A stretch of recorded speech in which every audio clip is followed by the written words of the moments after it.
hi. I swear to God, can't you just say hi? Jesus Christ. How you been, man?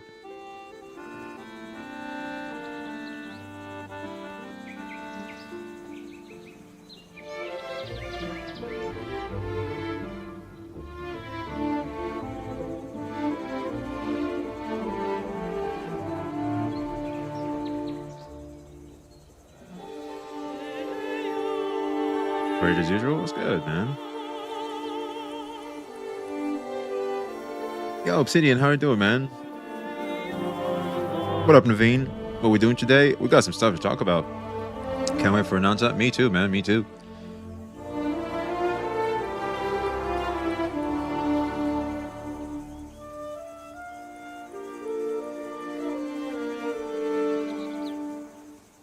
ESX trailer react. They dropped the trailer? They did that? Haven't heard.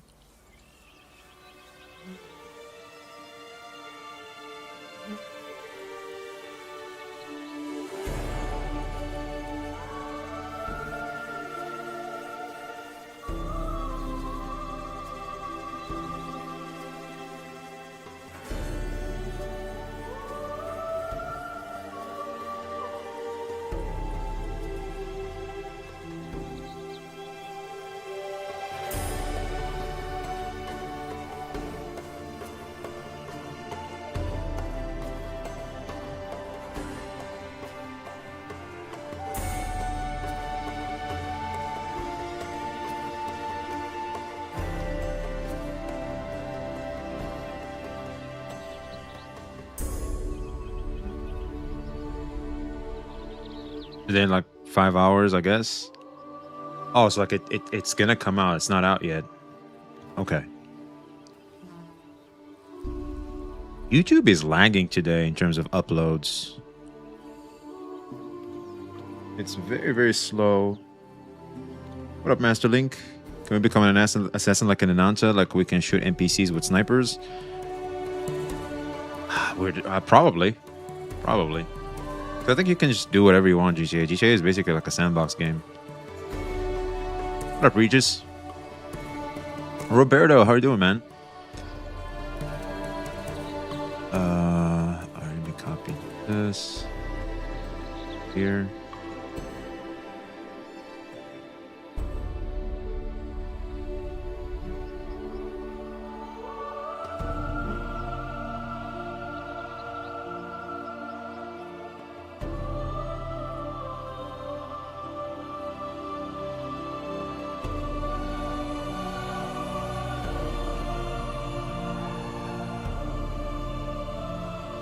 If that works.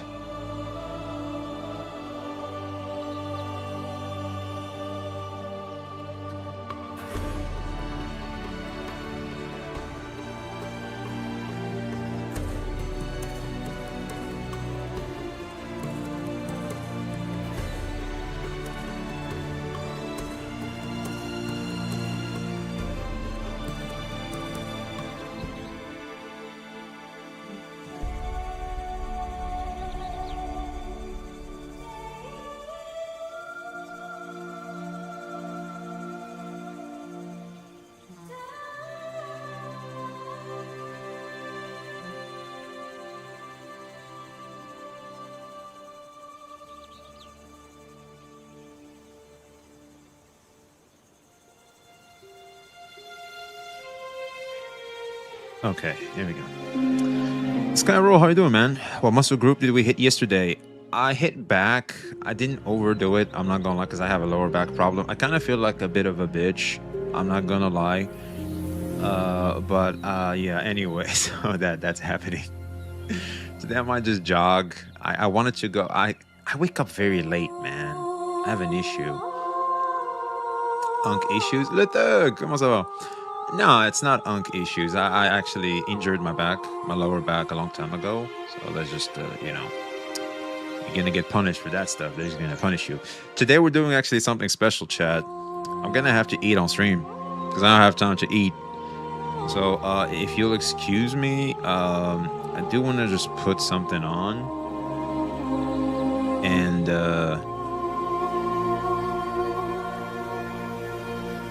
I should be right back real quick. I'm gonna do a lot of back and forth, like while I cook.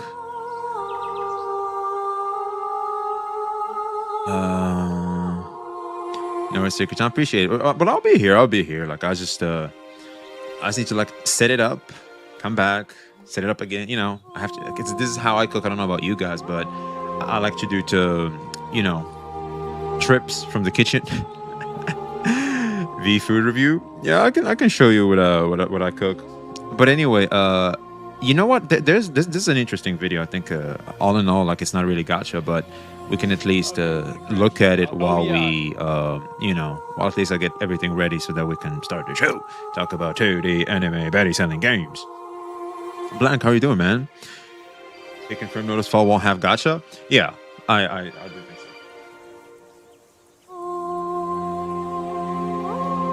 And that's what I want to talk about, actually. All right, so I'm gonna leave you guys real quick with Asmin in the meantime, and I think this is a very interesting topic because I think everybody knows about the whole Lindsay Clancy stuff, and some women going freaking insane in supporting her all the way when, maybe there's like some takeaway from that, but we shouldn't be defending a crazy person like that tooth and nail, right? So yeah, this is a very interesting topic, I feel like, and I'm gonna just leave you guys real quick with it. You guys can get some stuff. If you haven't noticed video, I can post link here. Solo Knife, sure, if you can just send it to me on Discord, or you can share it on Twitch. I don't think YouTube allows that, but you can do that. Yo, Kaiser Don, how are you doing? Good to have you here, man. It's an honor. All right, so I'll be right back. They should be commended because they did. We saw this. For what she went through and how she. I know many women that this has happened to. No, they did not kill their children, but they also, what you failed to. Well, they should be commended because they did. I've had it with you. Oh my God, they should be commended. They didn't kill their children. She's a murderer. I can't. Fuck this Floyd. Many such cases of that. I know. What an obnoxious, weird, disgusting person, huh? Put the bitch in a loony bin? I know. Boyfriend breaks up due to Clancy case. My boyfriend of 4 years baited me into forming an opinion on Lindsay Clancy case, and now we're no longer together. Bro. I think she just got filtered. My boyfriend of 4 years first introduced the case to me a week ago, asking my opinion on it. I'm incredibly busy, so I haven't been online enough if I've ever heard of it. I told him as much. A few days later, he asks again. I tell him I don't know. But at the time, I was often on the phone with him and have him tell me the facts as he understands them. I'll formulate a limited opinion based on those facts, and that's what we did. I gave my opinion that I believe that she is found to have a mental psychological impairment, that she should be placed in an institution to receive help that she needs for however long is normal for mentally incapacitated people that commit crimes. He said he needed to think about that. A week later, he texted me asking for clarification on my stance, and I reiterated what I said. He then went on to say he needs to mull over whether he wants to have kids with quote, someone like me. I'm going to be completely honest in saying I've never even heard about the case until he pressured me into it. But after I've done a little bit of research after the fact, I have since learned that men all around the nation are using this as a test to determine whether they will remain with their girlfriends or wives. What the fuck is going on? I'm sad that he fell victim to this insanity.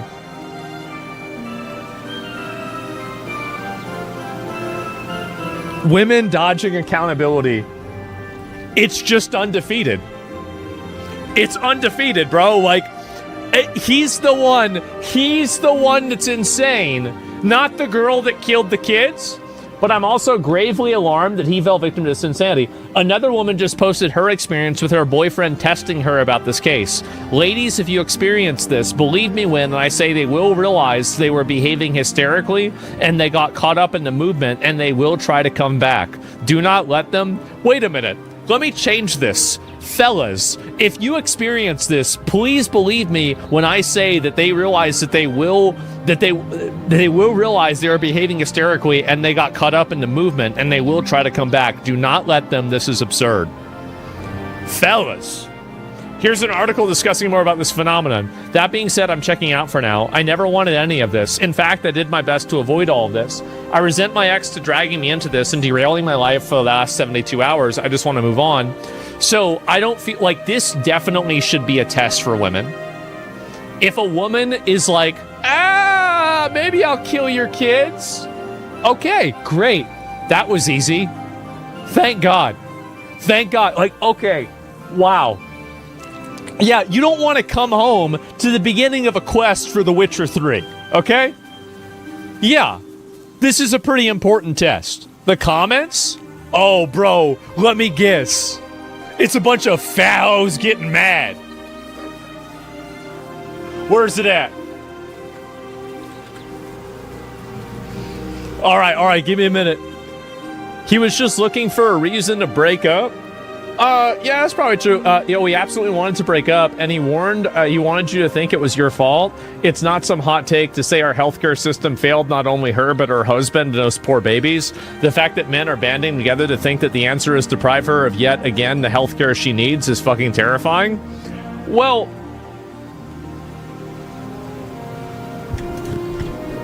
these people, like, they really... I wish we could have a country that was run by women, just so we could watch what happens. Not, because just so we could see what happens.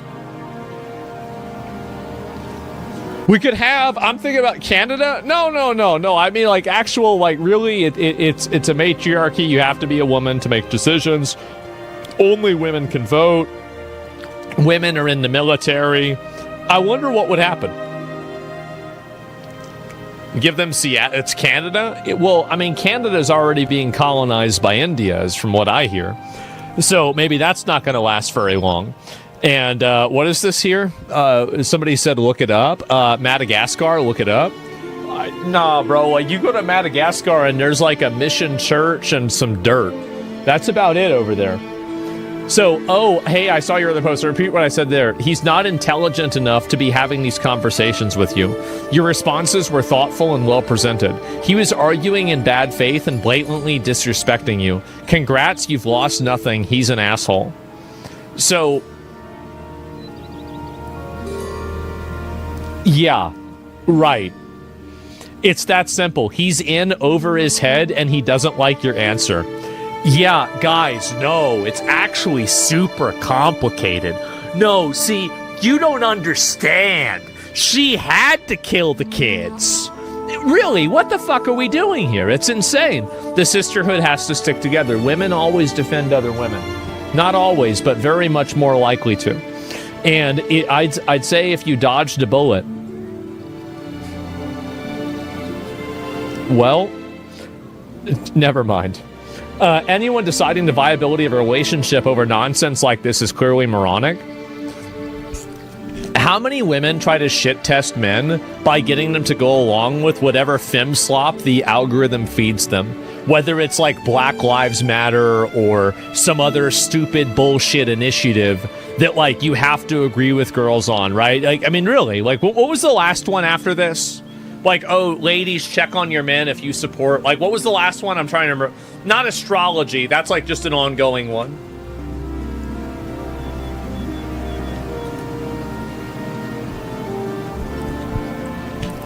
Adam and Eve, peel the orange. Yeah, the orange peeling one. That's a good one. The bear versus the man. Exactly. Yeah, definitely. Babe, can you peel this orange for me? Do you think she posted the full convo? No way. No way. Am I the asshole? Am I... Wait, what? Am I O? A-I-O. What does O mean? Am I overreacting? Okay. I need clarity on your stance. So you aren't defending the baby killer. I just want to make sure, huh? We had a comment we had a few days ago. Oh, is this the same girl? Yeah, it is. Postpartum. I'm not sure how to answer this because it's not no matter what I say. You're going to believe I'm defending her as long as I don't say she deserves to rot in prison. But you're forgetting several fundamental truths about me. I don't believe that anyone should rot in... Did I miss stuff? What did I miss? Is it going down? You know what? You should respond to anybody who says this. What? How? What about the police officer that killed George Floyd? What about him? What about him? I know. Let me read the text. I need clarity on your stance. You aren't defending the baby killer. I just want to make sure, huh? Our conversation a day or two ago, where you said that postmortem might mean she should be in a mental home. I'm not sure how to answer this because it sounds like no matter what I say, you're going to believe I'm defending her, as long as I don't say she deserves to rot in prison. But you're forgetting several fundamental truths about me. I don't believe that anyone should rot in prison. What the hell? That's not how society works. Because, yeah, majorly speaking, not everybody deserves to rot in prison, but there will be some. There will be some. There will always be the exceptions to the rule. No, some people need to rot in prison, if not completely, you know, bye-bye. You know, they kind of got to get kicked out of the server. Some people got to get kicked out of the server. They should get banned. Some people should get banned. I'm pro-restorative justice and anti-punitive justice. I believe that mental health illness are real and can lead to people doing horrible things and that they should be accountable for those things, but I'm not willing to conflate someone's mental illness with what they are as a person. What the hell is she even talking about? Does she have a heart of gold? All right, at this point, y'all are just trolling.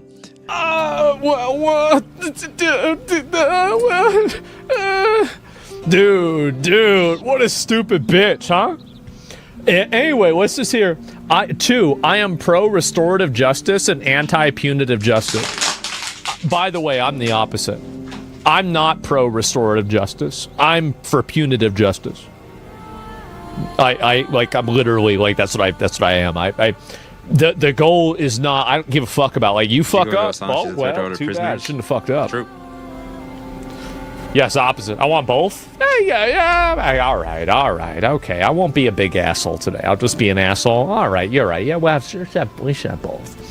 Okay, number 3. I believe that mental health illnesses are real and can lead to people doing horrible things, and that should be held accountable for those things. But I'm not willing to conflate someone's mental illness with who they are as a person. What? Someone's mental illness isn't who you are as a person? Yeah, it is.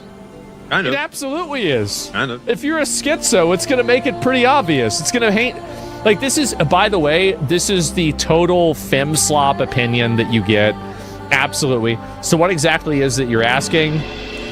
I want to know about my stance in particular. This is the same as how you feel about me with Trump. Because right now, let me just eat up first, and we can. That she was wrong and did something terrible. That nobody should be saying that she should walk free after murdering her 3 babies. She was wrong. What she did was terrible, and she should be treated like a criminal, a murderer. That's where we disagree. She should be treated like someone who has a mental disability, who has been shown that they are not yet fit for society for public safety purposes. Yeah, okay, that's fine. So, like, are you arguing, okay, that's... I bought Zanko skin yesterday in Goon. I don't Wait, the Zanko skin is out? It doesn't matter where they go. I didn't know it was out already. Who cares about that? You know what else I should do, Chad? I should clip my nails. Jesus. Okay, so murdering your own kids does not make someone a murderer. Yeah, I need to mull this one heavy. over. I don't know about you, Chad, but don't you feel it? Like when your nails start growing, it feels like your hands are heavier? But the label is a separate question for how the individual should be punished. You lower the BGM? Well, yeah, she should be treated like a murderer. Why did you disagree to that? Because she's a murderer. I don't know what she is. Is the music okay now, chat? Could pause it because we're playing a video. I mean, I can just pause it. What a stupid bitch. Better? Okay. I know what you're saying, Asmin. Talking a bit too much. I haven't. Yeah, I'm kind of talking over him. I apologize. Okay, let me lower the volume for the music even more so that way when I play it doesn't bother you guys. There we go. Intimately looked at the facts or the evidence. You think you need to? Not everything in the world is complicated. There's a lot of things that are really simple. For example, like gender, there's 2 of them and that's it. Yeah, that's how it works. Yep. Not everything is complicated. See, a council of Karens in a sociology department at a fucking university get to agree with each other and invent an entirely new ideology that now everybody has to listen to. Nah, bro. Nah, we don't need to do this. I'm saying that if the judge and jury or whoever fact found the case, she demonstrated enough evidence to be deemed mentally incapacitated, that needs to be taken into account at sentencing. Oh my God. If not, the same thing as having to be able to murder the children should happen to her. It sounds a lot like trying to make excuses and say she isn't a murderer.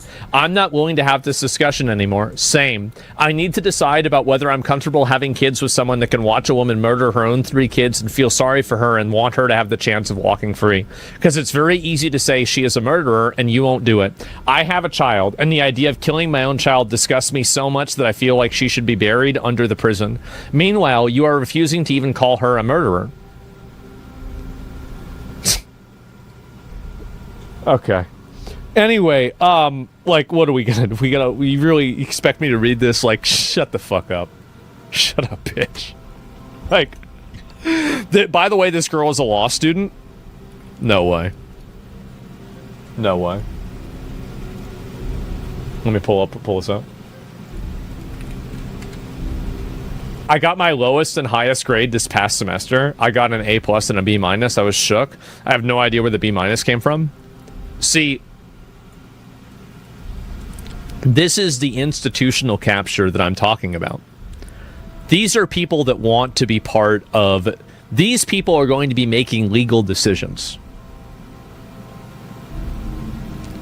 We can stop this. We can make this go away. Is there anywhere she actually tried to 5150 herself 3 times? Is what she did. She did try to reach out for help. So, you've typed this a few times, right? So what's the point? What's the point? Are you arguing that we need more mental institutions?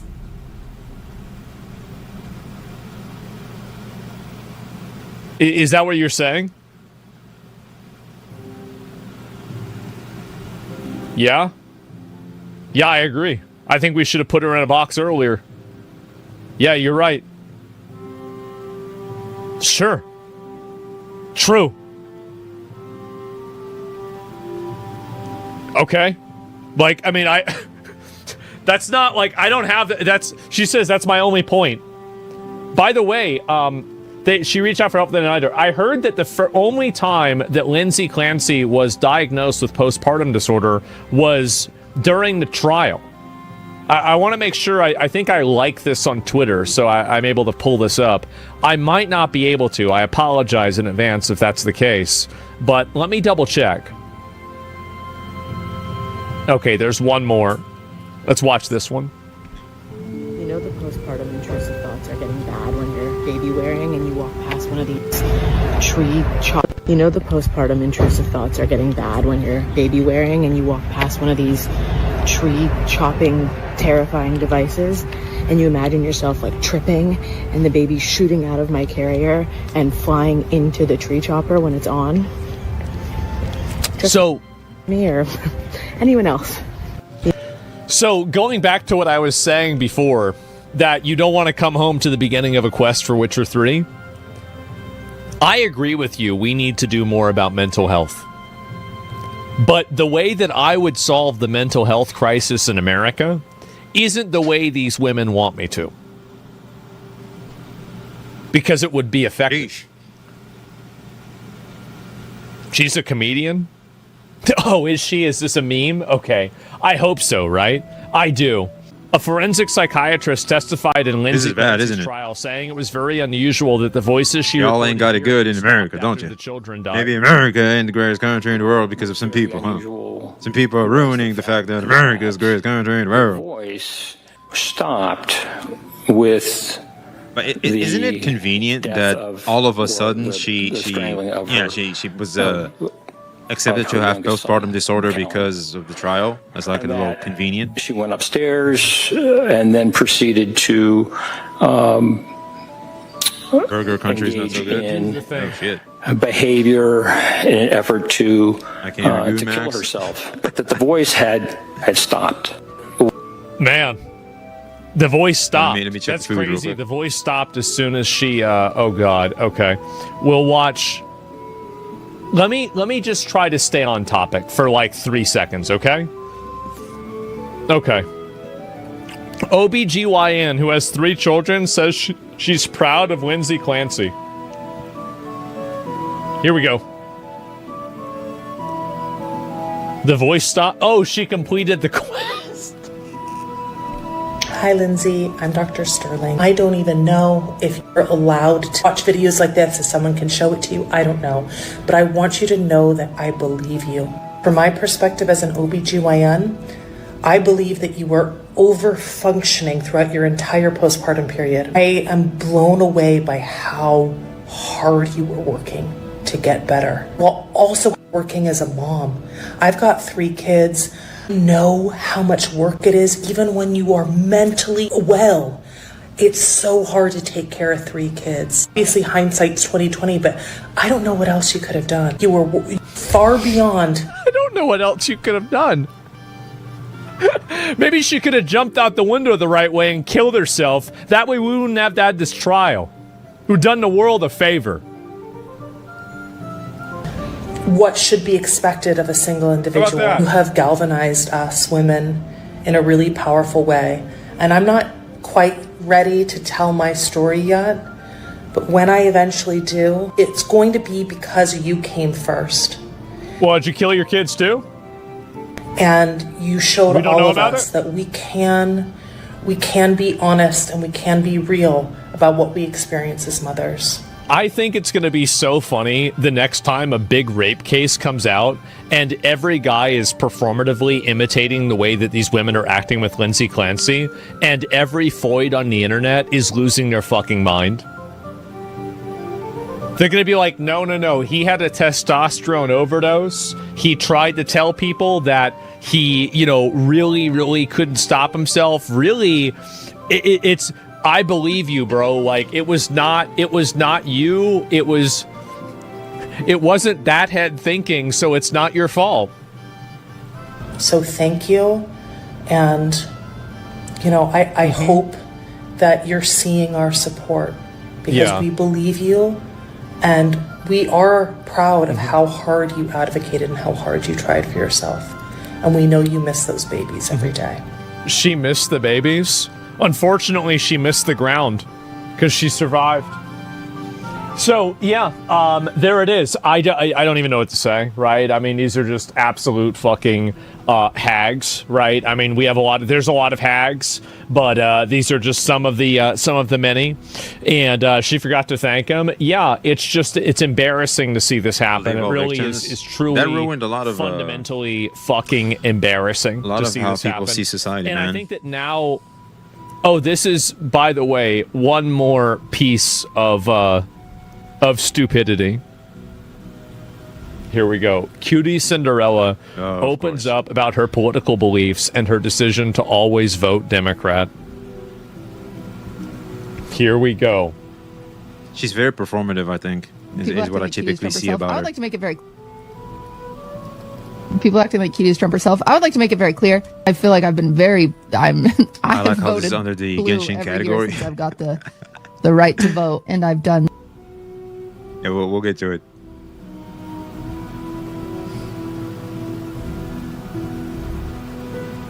Wait, what she said? Hold on. People acting like Kitty's Trump herself. I would like to make it very clear. I feel like I've been very... I have voted blue every year since I've got the right to vote, and I've done... Right, because he's against some people voting. Right, okay. Right. Isn't she allowed to with women? She is. I think that's also performative, too. Could be wrong, though. So much advocacy work for everything I believe in. Pro-abortions, pro-gay rights, pro-trans rights. Isn't it crazy that women's main issue is killing their kids? Jesus like, Christ. I'm pro-abortion, too. I'm gonna have a dip out real quick for this one. The world is a lot bigger than just whether you can kill your kid or not, right? I mean, I feel like there's a lot of things that are more important than that, but it's just like, God damn, it's all of them. Like, not all of them, but it's a lot of them. Like, this is it's their main thing. What are the other ones that she's pro for? Pro-gay rights, pro-trans rights, pro-freaking... What you want to have like adult men in a women's bathroom with little girls? You want that? Is that trans rights? What rights do trans people not have? Yeah, well, right, what? Or is a trans person allowed to have a driver's license? Yeah, I think so. Even if they're a woman, they're allowed to have a driver's license. Immigrants pro, like, I'm fucking, like, I don't know. I'm pro love. I'm pro kindness. I'm pro bringing people together. That's all I've ever stood for. And it's just like so devastating to hear that I'm just not seen as those things anymore, even though years and years of years I've like been such a vocal advocate that it's just like, it's just depressing. But they do that to you because you're white. They hate you because you're white, and overwhelmingly they're always going to hold that against you. And I'm back. It actually is that simple. I can finally eat up real quick. You're white, you're affluent, on the show. You're attractive, and you have influence. It is pretty cute. And they hate that. They hate every single piece of that. And they want to tear you down. And you know what? I would feel bad, but you voted for having these freaks, these deranged people in the country to begin with. What about attractive? I don't want to discuss women's appearances, right? I don't want to do that. Like I maybe I shouldn't have even said that. I'm just saying, like, obviously she looks like relatively normal. There's nothing wrong with her, right? She looks relatively normal. She's healthy. She's in good shape, etc. Like I don't like discussing women's appearances that are like streamers, etc. Because I think it's inappropriate. But I'm just saying that like other women see that and it makes them angry and it makes them want to take you down a notch. That's what women do. It's what women do. Stunning and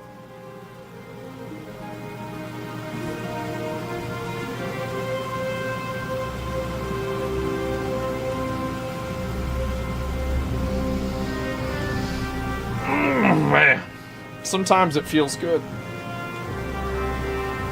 The biggest threat to America isn't Hamas, Venezuelan gangs, or violent migrants. It's the upper middle class, primarily white women, who would import all of the above to destroy the country in order to satisfy their suicidal empathy. Where's the pro-kindness to the people that get attacked by illegal immigrants? I think that by the way, I totally think people should be called out for this, like, vapid fucking, pillow at Target. I get all of my opinions from, like, the Target mood board that says live, laugh, love. Like, all of these people that are, like, saying this shit, no, you're not gonna get any social media brownie points. People aren't gonna be like, wow, you're so special, you care about, I'm a good person, no. If you want it, just don't involve yourself with this stuff. Just don't involve yourself. You don't have to make these opinions. Did you see the Target drama? I did. Pro-gays and trans, also pro-filling the country with people that want the first two dead. Pro-kindness, is friends with Hassan. I didn't read that. If this continues, white liberal women are going to be more destructive than the atom bomb. What do you mean are going to be? What do you mean by that? Yeah, why is he using past tense? I'm confused. What's pro-kindness about this? Let me see it.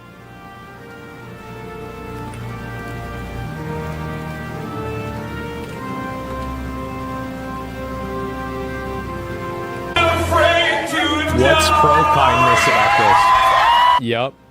What is pro-kindness to be? You were on a podcast with a person that wanted to say that literally openly said, I want to kill this person. Then that person was murdered in front of a crowd for a political reason. And now you are on a podcast with that same person that wanted to kill them. Then this person is dying and they're celebrating and then singing a song about this person being dead. They're not laughing with it. They're laughing at it. This isn't a joke for them. They're celebrating the fact that Charlie Kirk was killed. That's it. But you're pro-kindness. Oh, okay. Right. She gave him the 912 newspaper? Yeah. Total bullshit. Absolute total bullshit. So fake. Dressed up as Mao. Yeah, exactly.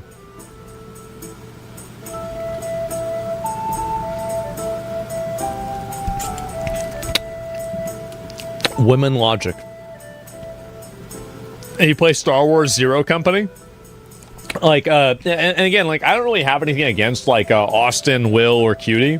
But, like, if you're gonna go out and make these statements, you don't have to do that. You don't have to go out and say this stuff. But you do. You do. And if you do that, people are gonna... Because this is the issue, right? Is that some of these streamers, they want to feel like they're a good person. They want to have the right opinions on things. But at the same time, oh yeah, this is it. Also, you might have noticed some changes behind me. I finally framed the Cutie Cinderella newspaper. So this is the girl that gave him the newspaper for 9/11.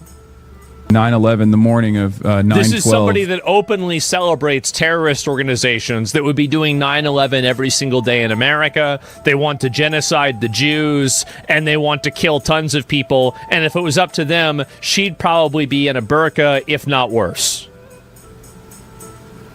But you're gonna do this. The newspaper right there. I'm pro kindness. The newspaper that covered 9/11. It's now officially sitting behind me.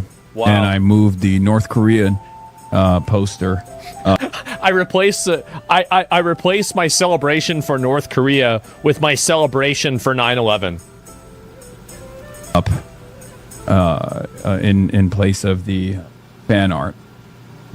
We're gonna find a new place to put all the fan art. This is like, for example, like if I had replaced my poster of Jim Crow with a poster of Hitler.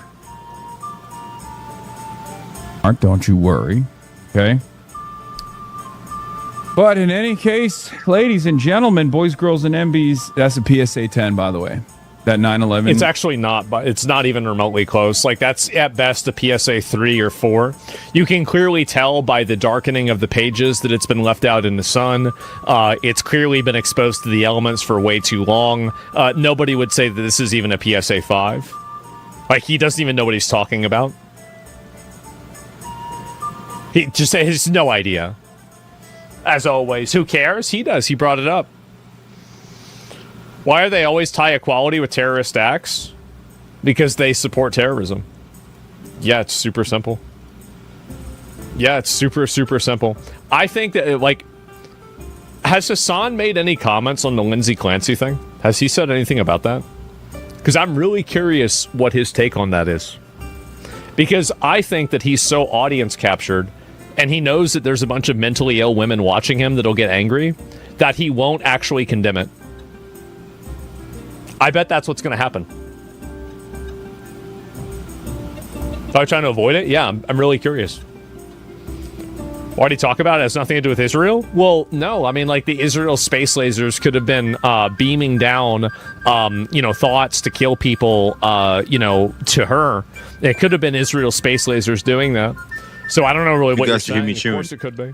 But yeah, I didn't want you guys to hear me chewing, man. So, agrees with do you guys want to hear chew? You need to go right now. You get to choose. Allstate, State Farm.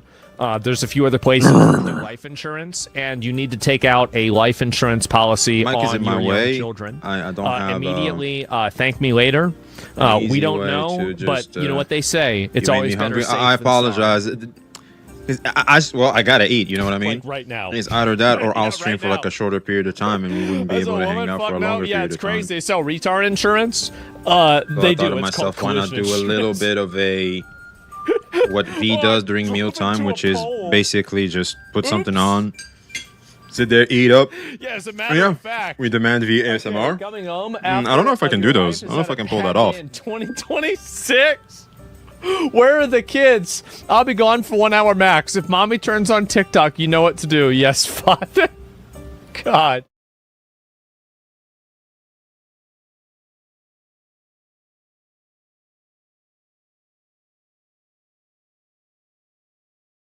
All right, so we've just got our first ever proper gameplay of Notice Fall, Hoyo's new Monster Hunter All right, so we've just got our first ever proper gameplay of Noticeful, Mihoyo's new Monster Hunter Elden Ring type game, just from Gamescom, and it actually shows off way more than the original trailer did. For the first time, we can properly see how 4-player combat works. We have extended fight scenes, huge fights against this insane fire drake. We've got a tank parrying like this giant dragon. We've also got ranged playstyles as well. We've got a confirmation of riding mounts through the world, solo play, and what actually looks like a player hub that you can go back to and basically chill in the hot springs. And honestly, I said this before, it really does look like Hoyoverse have made their own version of Elden Ring and literally mashed it with Monster Hunter. So there's a lot of people at Gamescom right now, content creators playing Noticeful, and Hoyoverse have finally answered the question that everybody had after the reveal. Is this going to be a gacha game? And let's find out. So Noticeful is going to be free to play. I said previously in my other video, I didn't think they could do this free to play, but it is going to be free to play. The developers say that the characters will not be obtained through random polls either. Instead, you will apparently unlock them by just continuing to play the game, and there's no character gacha. Now, that doesn't necessarily mean Noticeful will have no gacha anyway. They just said no character gacha. We don't know how weapons, the relics, which I'll explain in a sec, or every other part of the game will be monetized, like the cosmetics, obviously, because they still need to make money. So yeah, today we're going to be breaking this all down in the new gameplay you're probably seeing in the background, in order of what it was shown. We're going to go through the classes, the progression, solo play, PvP, and the monetization of the game. So first of all, we now have a much clearer explanation of what you actually do in Noticeful. The game is a 4-player PvE action game. You form a party, accept missions, and travel through large areas while fighting normal enemies, collecting items to strengthen your character. You can travel on foot or use a mount. Now, the actual Gamescom demo puts you through 3 different boss encounters, but obviously the finished game will have missions that aren't purely boss fights, apparently. We've also had a few similar small details reported from the media preview, which is currently happening today at Gamescom. According to this, and from the gameplay you're probably seeing on screen, Noticeful has rideable mounts. We're going to be able to get solo play, which is actually possible until around the mid-game. And we've got different element types, including thunder, cold, force, and each of the Monster Hunter modes will have different difficulty levels. So everything we've heard so far, it basically sounds like this is a mission-based co-op hunting game. It doesn't really sound like an open world sort of MMO type game, which was to be expected. So early reports as well says that each class will have different branches, active skills, and passive abilities that can completely change its role. And yeah, in the actual gameplay itself, obviously the party are fighting monsters, but you can see in the bottom right, the actual active skills, passive abilities, and the ultimate move. So after all the fights and stuff, obviously we get to take a look at some of the mount, just world exploration on the actual mounts themselves. Yeah, this is obviously the clearest confirmation of mounts in the game. We don't know if you can collect different ones, customize them, or even use them during combat, but it's handy to know that we're going to be able to use these for crossing the big open maps. And then we get to take a look at obviously the player hub or the social area, whatever you want to call it. This just looks like the player hub you would sort of go to in Monster Hunter to pick up quests, hunts, and chill in your player house. So it's really cool that we're getting this in Noticeful. So the first bit of gameplay that we get is the fight showing the Maldrake Rider. Seems like once you do enough damage to the actual dragon itself or the drake, the rider comes off and then you have to deal with him. So it doesn't look like every single one of the bosses is going to be a monster. And it's really cool that we're going to be able to fight these humanoid big hulking creatures as well. Now, this might be unique to just this boss. Maybe this is the only humanoid you fight, but apparently this is going to be a 3-stage boss fight where it's like Drake, the rider falls off, you fight him, and then the 3rd stage he goes into this sort of light celestial form which just one-shots the party apparently. So there's actually 4 players in the party. Obviously you can see everyone's health visible on the left side, and in the bottom right you can obviously see the 5 different abilities that you have, the E, Q, R, G, and T, alongside the normal combat controls as well. It also shows the weapon that you're using. Similar to Monster Hunter, I'm assuming each weapon is going to play different. So obviously if you're using a sword, it's going to be some type of special sword that can maybe transform into like a huge celestial wolf claw, which is insane. And what's really interesting as well, we've actually got blocking abilities as well. And one of my favorite things is we actually get to see the damage numbers. We love those juicy damage numbers. And if it's a different color, I'm assuming that's just the elemental damage. Now, in this next fight, we get to take a look at some ranged gameplay. Two of the people in the party are two different bow users. One is using this light bow, and the other one is using this Millennia-styled darkness rot bow, which I'm just going to call it, and you'll see why in a sec. But before we get into that, you'll actually notice something right at the start, which is really easy to miss. The sword and shield user times, I guess, their defensive ability with the monster's attack, which creates a massive sort of stun on the monster, and it seems to stagger him. I don't know if this is unique to just the tank, but I wouldn't be surprised if you're going to be able to sort of do like a almost guard point or just guard type of block. Now, the ranged user is using this almost ethereal light bow. They charge up this huge piercing arrow. If you play Monster Hunter, it honestly just looks like a dragon piercer attack. And the other user is using this darkness type of bow. And they actually transform. I'm assuming they use their ultimate ability and they're actually able to fly. And this looks exactly like Millennia in her like rot mode. But it's cool because you get like a bunch of different attacks, you got different ranged abilities, and you can even charge up this really large red orb for a burst of damage. Now, not 100% certain if these two different classes are the same class. Maybe one is down a different skill tree, but they do seem to play very differently. Or maybe it's just based on the weapon that you use as well. Now, towards the end of the fight, we actually get a better look at the party execution system. Now, we talked about this in my previous video, but it seems like everyone has control of these magical threads. That's why it was originally called, I guess, the Weavers. And it seems like you need to do a party-wide sort of like execution, because you'll notice on the screen it says waiting to join execution on the monster. It looks like one player begins the attack and then all the other party members need to lock in before it activates. Once you do it, it summons this like enormous godlike figure for a massive burst of damage on the monster. It doesn't instantly kill the boss, it just does a huge crap ton of damage. I'm assuming you cannot do this every That's definitely what beheading does to someone, right? Build up some type of gauge to actually pull off these moves, but it is really awesome. A lot of the media said that the combat definitely feels. I think from what I'm understanding here is that you can either play PvE or PvE or with people. Being very obvious comparisons, so this won't be extremely slow in combat like a Souls-like. The bots can help you, kind of like organize infield and your class properly. Now, as for platforms, PC is currently the only one that has actually been confirmed. There is still no release date for this game, a beta date, confirmation of PlayStation, Xbox on mobile, and the project has actually been it's not on mobile. 2 years now, despite how polished the demo actually looks at the media event. We did get to take a look at the. I feel like for a lot of the Gacha games, what we see is they distance themselves a lot from 16 gigabytes of RAM and Intel 12 processor. Oh, I don't think I can play this actually. I'm going to upgrade. And at least 100 gigabytes of storage. So there you go. This is going to be a pretty hefty game. For those of you who are used to Mihoyo games where you can literally run them on a potato, guarantee you 90% of Hoyoverse gamers are probably not going to be able to run this game, at least on high. Obviously, all the comparisons between Elden Ring and Monster Hunter have stirred up the community. Someone actually managed to find this clip of the From Software CEO basically saying how he met with the Hoyoverse CEO, and they did talk about the game. A lot of people were saying that this was him giving his like blessing or his grace, but I don't think he said anything like that. So yeah, there is a lot of comparisons between the two. We're seeing a lot of memes online of how it's basically just a copy and paste of Elden Ring in the game, and I honestly do see it. There's so many similarities, you cannot ignore it. Right. Guys, I'm going to leave you there. That's been it for today. Like I said, be sure to leave a like on the video, subscribe if you're new. Like I said, I'm covering pretty much every single gaming news there is now on the channel. So subscribe if you just want to see cool games that I like. If you like this video, you'll probably like the type of games that I'll be covering. So yeah, come and join the Discord, like the video, and I'll see you guys in my next one. Peace, guys.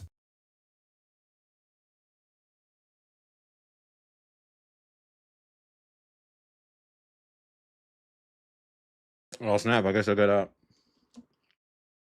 watch it later again. Well, actually, we can include that in the video. Actually, that's not a bad idea. Let's see here. Gonna just excuse me real quick, chat. I should be right back in like 5.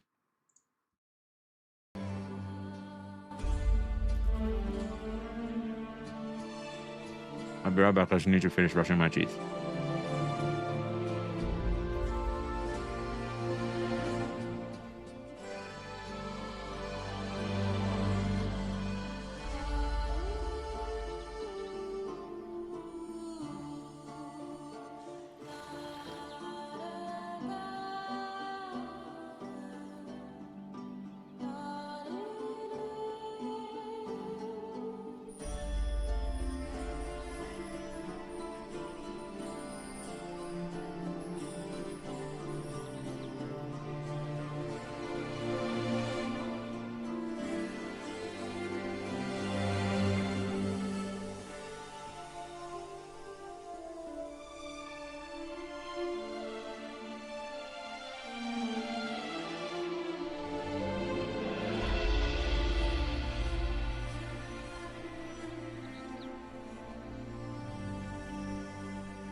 Let me put this in the fridge.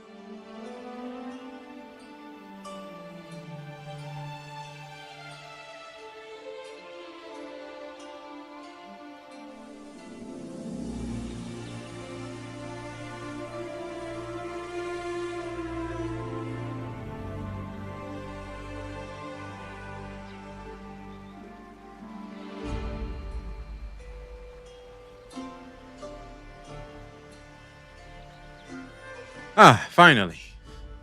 We are at full force. We can get the show on the road. Sheesh. So apologies, chat. Apologies. I know we're not used to that, but I appreciate you guys bearing with me because you got to do what humans got to do, which is eating. There's me, the corner, liking any Fatal Frame games that lows hate and not caring. What are those? The gameplay isn't that crazy individuals. Well, it looks like any other hyperistic 3D AAA game. I'm not the fan of it, but I can see why people are getting hyped over it. That's fair. I think that's as fair as you can be towards the game. Nah, even though it's like Hoyo, but Hoyo game is still playable. So no, that's not proof, gang. What do you mean? Because here's the thing. The entire conversation we're going to be having today is people are doom posting the game because Hoyoverse is the publisher. You will never play a Fatal Frame game, trust me. I don't even know what that is. Because here's the thing, people are trying to doom post the game because it's Hoyoverse, but I feel like maybe we're jumping the gun. It's like, hold on. Because I kind of like what I see personally. I think it's an interesting discussion on what actually qualifies a game to be classified as good. I think just because a game has a lot of players doesn't mean it's a good game either. Yeah, look at Genshin Impact. I mean, Genshin Impact is a okay game, but I wouldn't say that it's like, oh my god, that's definitely the place to be. Horror? Oh yeah, I don't like horror games much. I don't hate any game till I play it. My man Regis based. Like, of course, appeal and, how you feel about the game is important. The consensus surrounding the game is very important as well. But beyond that, you kind of have to play it. It's really important that you just play it.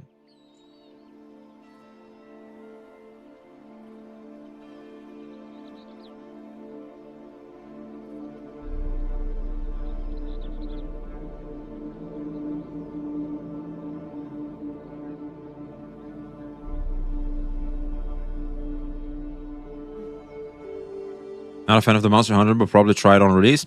See, for someone like me who's never played Elden Ring, nor what's it called? Monster Hunter? This is a free-to-play experience. I can just, I can just play. It looks nice, but it's an open world game. Looks empty as fuck. It's not an open world game. I think that's what they said in the video, but then again, I was going back and forth, so I could be wrong. So while we're still on the topic, let's get the show on the road, man. Let's get the show on the road.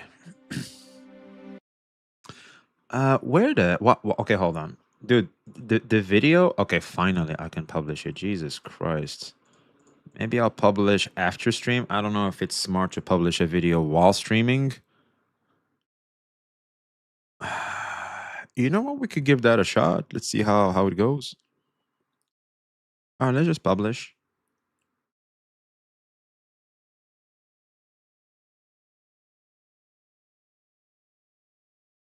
Just to let Discord know that we got a new video up for everybody.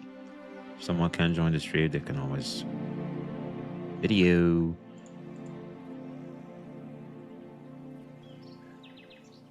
Up.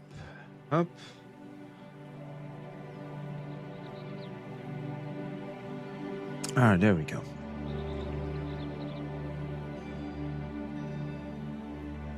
Yeah, I think I can just close that one. All right, great. Yo, what up, Nux Volpus? How you doing, man? Today, GTA 6 on Netflix? What do you mean? I'm a big fan of Monhan. You know who else is? Gacha Smirk. I think Gacha Smirk might be going crazy over the Notice Falls. Not gonna lie, that mirror gonna show some paranormal stuff, Grandpa. I didn't know you moved too. Oh, well, now you do, man. I gotta move again soon, so shit. Admittedly, I only play Monster Hunter World. Oh, the new one. I hear that's the bad one. The first one was the best, apparently. That's what a lot of people praise.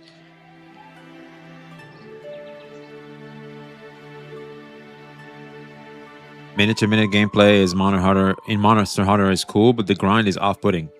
For a lot of gacha players, I feel like the grind is off-putting. I feel like, is it just me, chat? I feel like the more you get used to gacha games, the more appealing grinding games is. Is it just me? The new one is Wilds. Okay, it's Monster Hunter Wilds. Okay, then the world is the good one. Okay, so you played the good one. That's what people are saying. I haven't really played it. It's just the consensus around them. Waiting for ghosts to appear in that mirror. Or maybe there is already a ghost there. You just don't know it. The Instagram post choked my ass. Feel bad for Rockstar. What do you mean? What, do we have another leak? Is it? I got effing tired because I got effing tired of it because of Gacha. What's there to grind in Gacha? You just log in for like 3-5 minutes.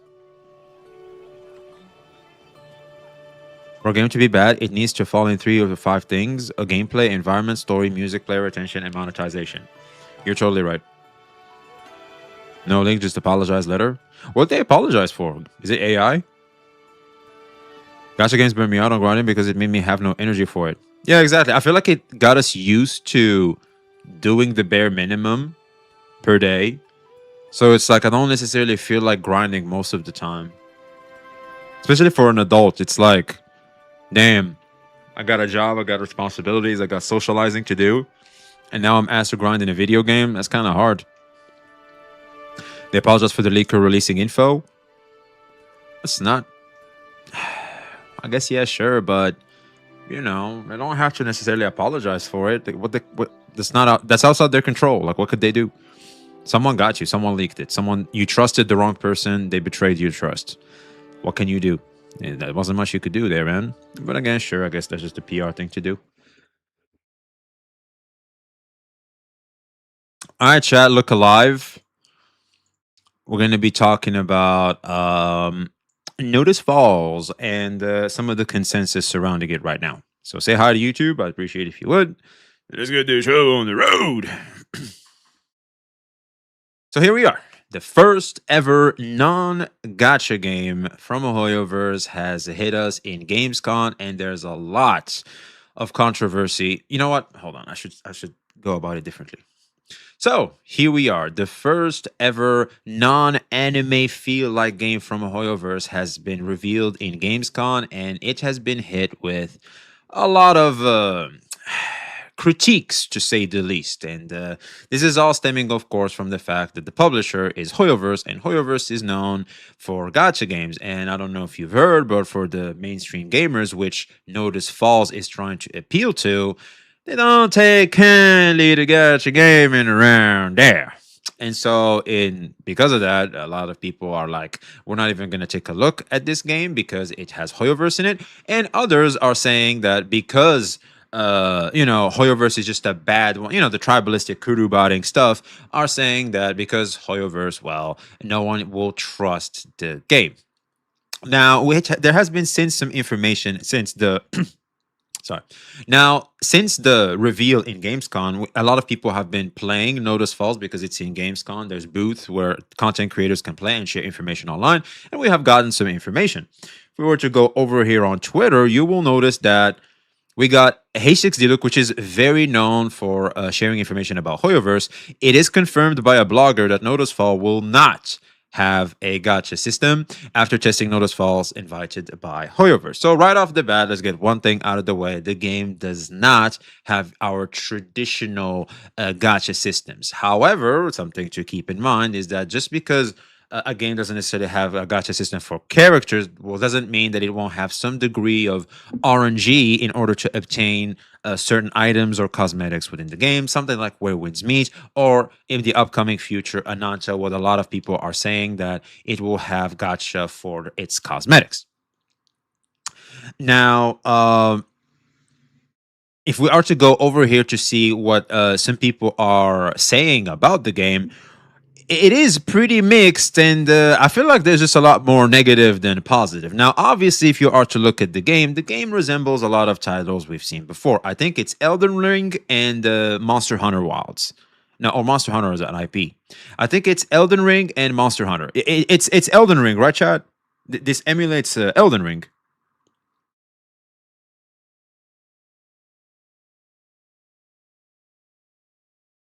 Yeah. Okay. So for someone like myself who never really played these two games, a mix of both could be actually a great experience for someone like myself, considering the fact that it's a free to play game. I can just download this game and start playing directly. There's no price tag to it.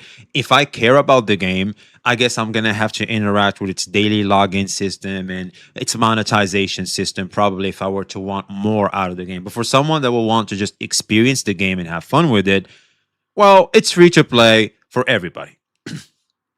It's soul slop then? Could be. We don't know yet. So here's someone that went a quick update on Hoyoverse. Notice falls in a statement provided by PC Gamer. Hoyoverse confirmed that Notice Fall will not rely on a traditional gacha model. Key monetization details: free to play structure. All characters unlocked through story gameplay. Monetization limited to only cosmetics and skins. Which I feel like personally, this is the direction games are taking nowadays. Because here's the reality of this: we all know why Hoyoverse has decided to make this game now. The gacha genre has since been saturated, and they have also dominated for years. They have been the titan in gacha for years, and they can see that that's it. The ceiling is there. They have capped in how much they can propulse their IP Hoyoverse. So now they're gonna have to look outside of the gacha space and go in a broader horizon, which is the mainstream gaming space. And so I think for the most part, when you consider that particular part of the gaming community, the broader one at that, well, for the most part, most people are, like I said before, aren't really necessarily happy with gacha, but they are okay with cosmetics and skins being the way the game monetizes itself. I feel like this is the perfect middle ground where a lot of players can be okay with a gaming company, introducing microtransactions within a video game. And the fact that it's free to play makes this a lot more enticing, if you ask me. A notable shift in strategy compared to Genshin. Anyway, going back to the post, a noticeable shift in strategy compared to Genshin Impact and their previous titles. Source, PC Gamer, and official Hoyoverse statement. So it is 100% confirmed that this is what we're going to be having. Now, if we were to go over here, I want to find some of the critiques. Here we go. So if we go over here to the Xerdo, you're going to see a lot of the criticism that has been voiced against the Notice Falls, the new Hoyoverse title. Hoyoverse's new game, Notice Fall, is being accused of ripping off Elden Ring following its Gamescom reveal. Some fans call the similarities shameless and compared its boss's Millennia to Godfrey. And if you go over here, you look at this picture and you look at this picture, they are obviously very much alike. And now, for us gacha gamers, I don't think this is a big deal. I think for someone that's used to the gacha space and understands how China does things, it's not necessarily a big deal. And the reason why is simple. Genshin Impact was literally a quote-unquote inspired, or I think I called it inspired. People are calling it a ripoff. Depends on how, let's just say, emotional people are at the topic at play. It's basically an inspired game from Zelda Breath of the Wild. That's a very known fact, and ever since then we acknowledge the fact that Hoyo will basically look at things that are successful, take inspiration from them, and make their own spin at it, which is what this is doing. And obviously this is, in a way, basically saying, yeah, we want those gamers over here too. You're going to find some familiarities, and we hope you can enjoy it. You can see some of the Easter eggs from the things we got inspired from. Yeah, we give a little tip of the hat for the things we got inspired from. At least it's not one-on-one similar, but not what to. Yeah, it's not one-to-one. But yeah, Nintendo trying to sue Palworld devs and it backfired. Well, here's the thing. They can't necessarily go with them for plagiarism. It all comes down to now how the consensus surrounding the game is going to be like. And this is what I feel like the conversation is about. because I think the game is gonna come out. I think the game is gonna do okay, but is it gonna be a game that we're gonna play for a couple of weeks or a couple of years? Is gonna be the ultimate question. And if we check the consensus surrounding it, right now it doesn't seem to be the case. But I think a lot of these people that are complaining are gonna be the same people that will be giving the game a shot and actually playing the game. Because ultimately, whether you like it or not, it's free to play. You can always give it a shot. And if you find fun in it, you can continue playing it for free. And if we go back over here to the monetization system, the reality is it's only through skins and stuff. You do not necessarily need them to progress in the game, to grind, to become better, and to help your party, because that's also something else that's very important to mention. Unlike previous Hoyoverse games, this is actually a game that really focuses on co-op. Surprising, because co-op sucks in all existing Hoyoverse games right now. Well, this one apparently is all about co-op. There's a gameplay video that I want to check out with you guys in a minute where we get to see more of that. So here we go again with another one. Notice Fall is getting backlash for being accused of copy-pasting Elden Ring, showing its reveal. People are calling it Gacha Elden Ring or Gacha or Elden Ring from Wish, which was 21 hours ago, which I think is normal why a lot of people will feel like this, but it turns out this was wrong because, well, Hoyoverse has came out to say, no, Gacha, this is not for the Gacha gamers. This is for a brand new mainstream gamers. We're trying to expand. We're trying to broaden our horizon, and this is our first game to do so. So yeah, I think Hoyoverse is basically just coming out swinging, just like, hey, look, we that's it. We milked Gacha as much as we could. We're gonna keep milking, but in the meantime, we want to try different things. Here we go. This is basically what's happening right now.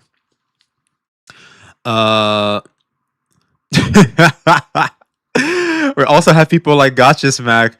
Obviously, the face that he makes, because Gacha Smack is a huge Monster Hunter fan and Elden Ring fan. Yeah, he was pretty happy about that. So yeah, I want to go check out this video with you guys. This is a video of gameplay footage and actually even more information about Notice Falls that will help us see what to expect from the game and how, in my opinion, we should be feeling about the game, because people should always remember that even though it's from Hoyoverse or whatever, until you actually play a game, whatever people say, whatever you think a game might be, until you try it, you won't necessarily know. But of course, the information you hear about and the consensus surrounding it is very important. I'm not going to deny that. But it's important that we stay our hands, because sometimes when we don't stay our hand and just focus only on the emotional side and the consensus of people that aren't necessarily us, it might rob us of enjoyable experiences. They should, because there's incoming money from their gacha game, Star Falls, because of how greedy they are. We don't know about... That's actually a good point, actually, from what you said. A lot of the concerns people have towards the game is because Notice Falls comes from Hoyoverse, and Hoyoverse hasn't necessarily been known to take good care of the player base of the games they already have out. A lot of people, especially Genshin Impact, because it's the big title that Hoyoverse is known for.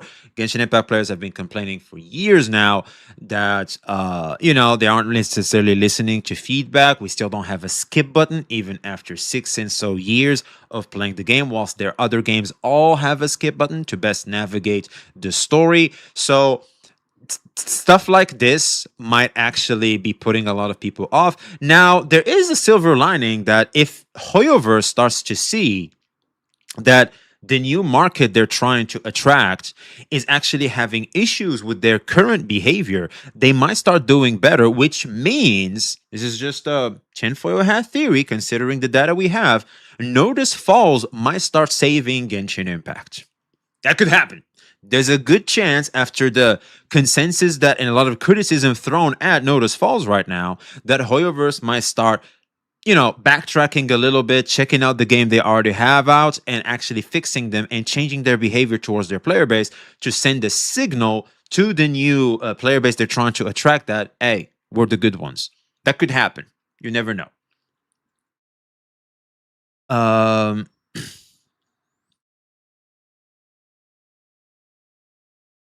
Because a lot of people like to claim that Hoyoverse half-asses games, which I don't think is necessarily true. I think SSR for its time was good. ZZZ for its time. It came out with the wrong systems, but I feel like the game aged pretty well if you were to look at its stats in Steam charts or Google Trends, etc. I think the game is made a good comeback, believe it or not. And Genshin is still doing Genshin, and I feel like that's just the elephant in the room that Hoyo must address.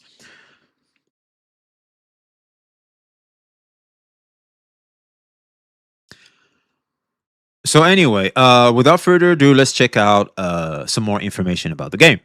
All right, so we've just got our first ever proper gameplay of Noticeful, Mihoyo's new Monster Hunter Elden Ring type game just from Gamescom. And it actually shows off way more than the original trailer did. For the first time, we can properly see how 4-player combat works. We have extended fight scenes, huge fights against this insane fire drake. We've got a tank parrying like this giant dragon. Wow. We've also got ranged playstyles as well. We've got a confirmation of riding mounts through the world. Oh, wow. And what actually looks like a player hub that you can go back to and basically chill in. Hey, yo, we can actually hang out with 2D anime baddies. So they didn't forget about some people from the gacha space, man. Look at that. You can go to the hot springs with 2D anime baddies. All right, where we go. They haven't forgotten about all the waifu lovers.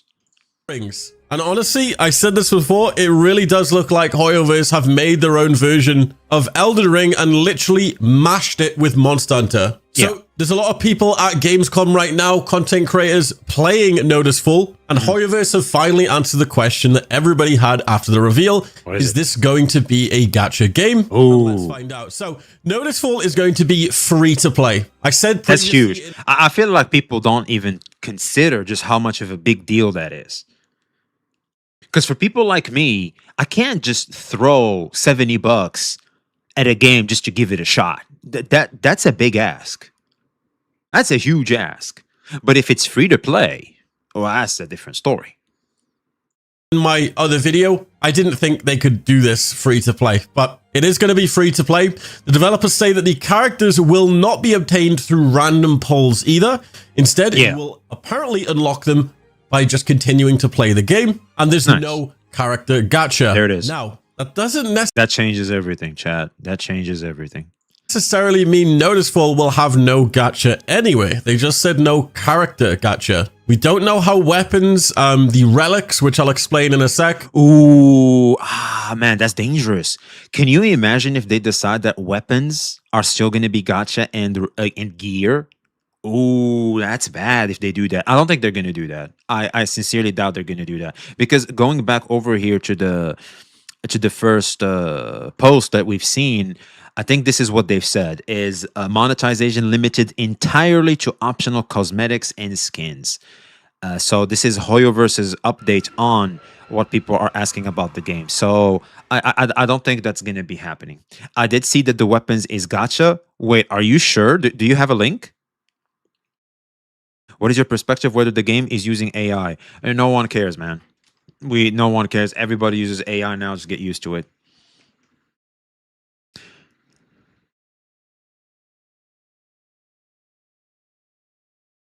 I don't know if...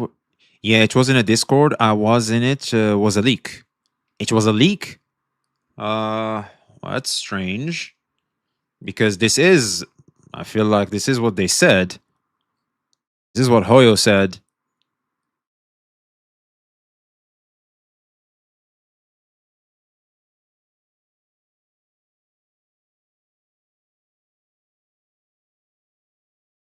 That weapon gacha is a troll post if it's the one I've seen. Oh, okay, so there's a good chance it's just trolling. Yeah, because it kind of doesn't make any sense because it feels like they'll just be shooting themselves in the foot. And so anyway... Or every other part of the game will be monetized, like the cosmetics, obviously, because they still need to make money. So yeah, today we're going to be breaking this all down in the new gameplay you're probably seeing in the background, in order of what it was shown. By the way, we have a Hoyoverse game when we have a block button. Wow, that's crazy. We're going to go through the classes, the progression, solo play, PvP, and the monetization of the game. So, first of all, we now have a much clearer explanation of what you actually do in Noticeful. The game is a 4-player PvE action game. You form a party, accept missions, and travel through large areas while fighting normal enemies, collecting items to strengthen your character. You can travel on foot or use a mount. Now, the actual Gamescom demo puts you through 3 different boss encounters. Okay, so it's an open world game in a way. Maybe not too large of an open world, but it still wants you to traverse terrain and stuff like that. Okay, that's good. That's good. I feel like it would be great to be somewhat of an open world game. Obviously, the finished game will have missions that aren't purely boss fights, apparently. We've also had a few similar small details reported from the media preview, which is currently happening today at Gamescom. According to this, and from the gameplay you're probably seeing on screen, Noticeful has rideable mounts. We're going to be able to get solo play, which is actually possible until around the mid-game. And we've got different element types, including Thunder, Cold, Force, and each of the Monster Hunter modes will have different difficulty levels. So everything we've heard so far, it basically sounds like this is a mission-based co-op hunting game. It doesn't really sound like an open world sort of MMO type game, which was to be expected. So early reports as well says that each class will have different branches, active skills, and passive abilities that can completely change its role. And yeah. All right, so you're going to have to pick what you are, and we're going to have to make parties. So you still will want to get characters to help you, you know, make the best party. So this, you know, some of the classic stuff. I think playing as you know, I think it encourages co-op a lot. Am I tripping? Because I think you can still PvE, as we can see here. Going back here, this person is saying that you can PvE. You want to be a single player. They said you can't most of the time solo the game. So there it is. You can solo the game, and the game might play like Arknights Endfield, where the other characters in your party will play. They play on their own. Maybe switch between them. But yeah. Co-op is PvE. Yeah, I know co-op is PvE, but what I'm saying is like you can play solo or co-op is what I'm trying to say. Maybe I phrased it wrong. If I did, my apologies. But basically, you can play alone or you can play with friends. But I feel like playing with friends is the best approach. I'm not gonna lie. I wouldn't mind having three of my ninjas over here in chat. We could just have a damn good time, man. We could just have a damn good time.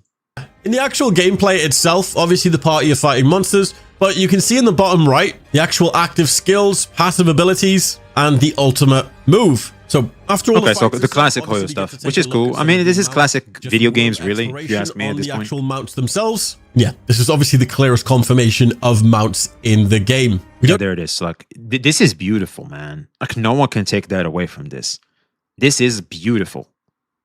I don't know if you can collect different ones, customize them, or even use them during combat, but it's handy to know that we're going to be able to use these for crossing the big open maps. And then we get to take a look at members content. Yeah, you should pay me in order to join my party. Yeah. Player hub, or the social area, whatever you want to call it. This just looks like the player hub you would sort of go to in Monster Hunter to pick up quests, hunts, and chill in your player house. So it's really cool that we're getting this. This is cool, actually. So the first bit. So we have houses, we have, hot springs, we have all kinds of cool stuff. Like if you just want to chill. So I think they really encourage. Guild system would be lit. True. Yeah, I was just about to mention that. Spoofy, my man. I think at this point they might as well just make guilds and stuff. Like this encourages a lot of player interaction. It really encourages player interaction. It's not like the classic Hoyo games where it's typically just you. And I'm not gonna lie, you typically feel bothered when someone wants to join your world or want to ask you for, to do activities in the game because the co-op is so bad. I think it's gonna be the opposite on this one. They are truly respecting the mainstream gaming formula. And typically in those games, the co-op is amazing. And I think it's gonna have the same elements here. Play that we get is the fight showing the Maldrake Rider. Seems like once you do enough damage to the actual dragon itself or the Drake, the rider comes off and then you have to deal with him. So it doesn't look like every single one of the bosses is going to be a monster, and it's really cool that we're going to be able to fight these humanoid big hulking creatures as well. Now, this might be unique to just this boss. Maybe this is the only humanoid you fight, but apparently this is going to be a 3-stage boss fight where it's like Drake, the rider falls off, you fight him, and then the third stage he goes into transform. Sort of light celestial form, Yeah, which just one-shots the party, apparently. So there's actually 4 players in the party. Obviously, you can see everyone's health visible on the left side. And in the bottom right, you can obviously see the 5 different abilities that you have, the E, Q, R, G, and T, alongside the normal combat controls as well. It also shows... I might play tank, dude. I'm not gonna lie, they're really selling tank with the gameplay footage we see here. The way you just parry and stuff, and you block. Oh man, that looks badass. The weapon that you're using, similar to Monster Hunter. I'm assuming each weapon is going to play different. So obviously, if you're using copied Karthethia. Oh yeah, right, Chad. This boss copied Karthethia. Look at that. Monster Hunter. That's it. That's it. It's plagiarism. They copied Kudu Games' Karthethia ult. It's over. I'm assuming each weapon is going to play different. So obviously, if you're using a sword, it's going to be some type of special sword that can maybe transform into like a huge celestial wolf claw, which is insane. And what's really interesting as well, we've actually got blocking abilities as well. And one of my favorite things is we actually get to see the damage numbers. We love those juicy damage numbers. And if it's a different color, I'm assuming that's just the elemental damage. Now, in this next fight, we get to take a look at some... Could you imagine if we have elemental reactions here too? I think that would be pretty cool. Like elemental react. I like elemental reactions. I'm not gonna lie. I think that's an amazing system. Ranged mixing gameplay. colors feels good. People in the party are 2 different bow users. One is using this light bow, and the other one is using this Millennia styled darkness rot bow. Yo, I like this. In a sec. But like the agility feels so agile. You'll actually notice something right at the start, which is really easy to miss. The sword and shield user times, I guess, their defensive ability with the monster's attack, which creates a massive sort of stun on the monster. I'm so gonna be a tank, bro. I'm so gonna be a tank. Look, if y'all need a tank in your party, that's going to be me. I'm so gonna be a tank. And it seems to stagger him. I don't know if this is unique to just the tank, but I wouldn't be surprised. I like me a shield and sword. Sort of do like a almost guard point or just guard type of block. Now, the ranged user is using this almost ethereal light bow. They charge up this huge piercing. By the way, I think this is still in testing, because I think we can expect more polish in the game to look a lot more better on release. Not gonna lie. Tank healer? Oh, hell yeah. Bro, gonna get everyone whipped? No. I can protect. I got a shield up. I got you. Arrow. If you play Monster Hunter, it honestly just looks like a dragon piercer attack. And the other user is using this darkness type of bow. And they actually transform. I'm assuming they use their ultimate ability. And they're actually able to fly. And this looks exactly like Millennia in her like rot mode. But yeah, there it is. This is what a lot of people are complaining about, which I think, in my opinion, is a bit of a nothing burger. But then again, to a lot of people, they're very sensitive to, you know, direct inspiration and Easter eggs. So yeah, I just hope weapons ain't going to be elemental lock. I can see the freedom of building your own build will be limited. You make a great point there, man. I think they should work on that. Yeah. Like, don't be limiting it to just this or that. I think like we should have freedom of expression in builds. Yeah, they should definitely do that. Because one thing I do miss in Gacha is the freedom of expression in builds. Like, it's very limiting. It's like, oh, well, you put the, you know, to quote Tectone, you put the fire set on the fire characters. Doesn't take a genius. Because you get like a bunch of different attacks, you got different ranged abilities, and you can even charge up this really large red orb for a burst of damage. Now, not 100% certain if these two different... Yo, look at that, man. I don't know if it's the boss creating the tornadoes or the character, but that looks amazing. But they do seem to play very differently. Or maybe it's just based on the weapon that you use as well. Yeah. Now, towards the end of the fight, we actually get a better look at the party execution system. Now, we talked about this in my previous video, but it seems like everyone has control of these magical threads. That's why it was... we can transform, we can do... Dude, this is amazing. What the hell? Like, how are people just gonna shit on this? You can play it for free, for crying out loud. What is this? I feel like it comes off virtue signaling grandstanding to just come in the game like this. Is it just me? It's like, what the hell is there to hate?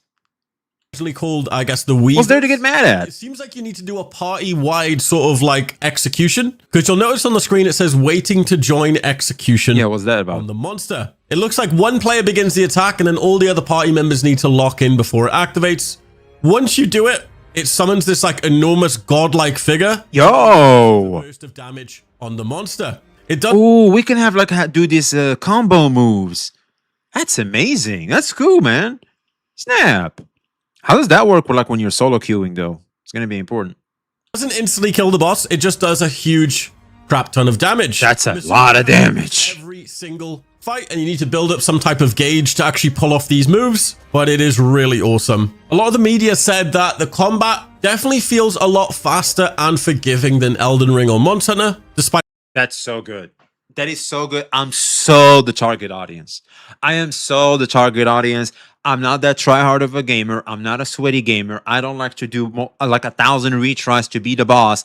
I like it to be simpler, like, you know, for me to navigate it somewhat simpler. Like, it can take me like 5 tries and then beat it. This is so for me. This is so for people like me, man. I feel like for people that wanted to just, that are like more on the casual side, like they're just casual, non-sweaty gamers, this is so for us. And I feel like a lot of us in the gacha space are exactly that. There's being very obvious comparisons. So this won't be extremely slow in combat like a Souls-like. You need to fully understand the boss and your class properly. Now, as for platforms, PC is currently the only one that has actually been confirmed. There is still no release date for this game, a beta date, confirmation of PlayStation, Xbox on mobile. Oh, that's not on mobile, man. That's it. It's Jover. It's Jover, man. A lot of the Hoyoverse fans got alienated immediately. Project has actually been in development for 2 years now, despite how polished the demo actually looks at the media event. We did get to take just 2 years and it looks this good. That's pretty impressive. A look at the PC requirements, which is pretty hefty. You're gonna you need at least Windows 10. You need at least 16 gigs of RAM. I got that, I think. RTX 460. I think I have exactly that. I'm not sure if I have exactly what it takes to play this game. I was thinking of starting to save a little bit of money and actually upgrade my computer, but yeah, man, this is I don't think this is for everybody, that's for sure. Like, I don't want to hear someone saying that, oh, this game is you know, hopefully they don't have optimization issues too. Like this is a game that's very demanding, or you know what I'm saying? Yeah, this is like those next gen games. We're gonna have to up it up, chat, to like have the best experience. Those specs might change as the date is near. Don't worry too much. Oh, they like make it easier. Okay, I see.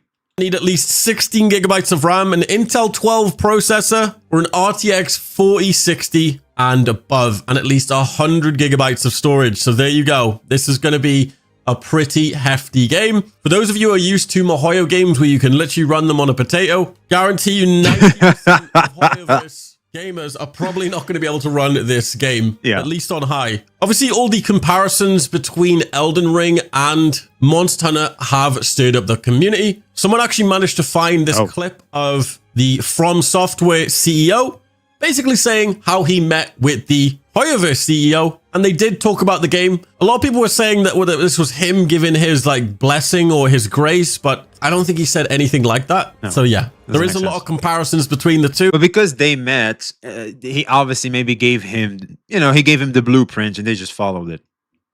You know? We're seeing a lot of memes online of how it's basically just a copy and paste of Elden Ring in the game, and I honestly do see it. There's so many similarities. Yeah, of course. You cannot ignore it. Dude, obviously they're doing, look, we have the same thing here, but this one is free and it's a lot simpler. So here you go. It's like it's super obvious. Right. You know, kind of like when you see a very successful pizza place, guess what happens next to that pizza place? You guessed it, another pizza place opens. You're going to have two. You see that big pizza place that's very popular? Well, we have pizza over here too, and we're next to it. Here you go. That's basically what's happening. This is classic competition. This is the law of the market. Like, stop complaining. Like, this is so brain dead, in my opinion. Like, people just trying to like attack the game because of this. This is how business is done. Like, yeah, sure, whatever you want to clown on it, you go ahead and get your validation points online. But I think for the most part, for people that are just interested in playing video games, this is a total nothing burger.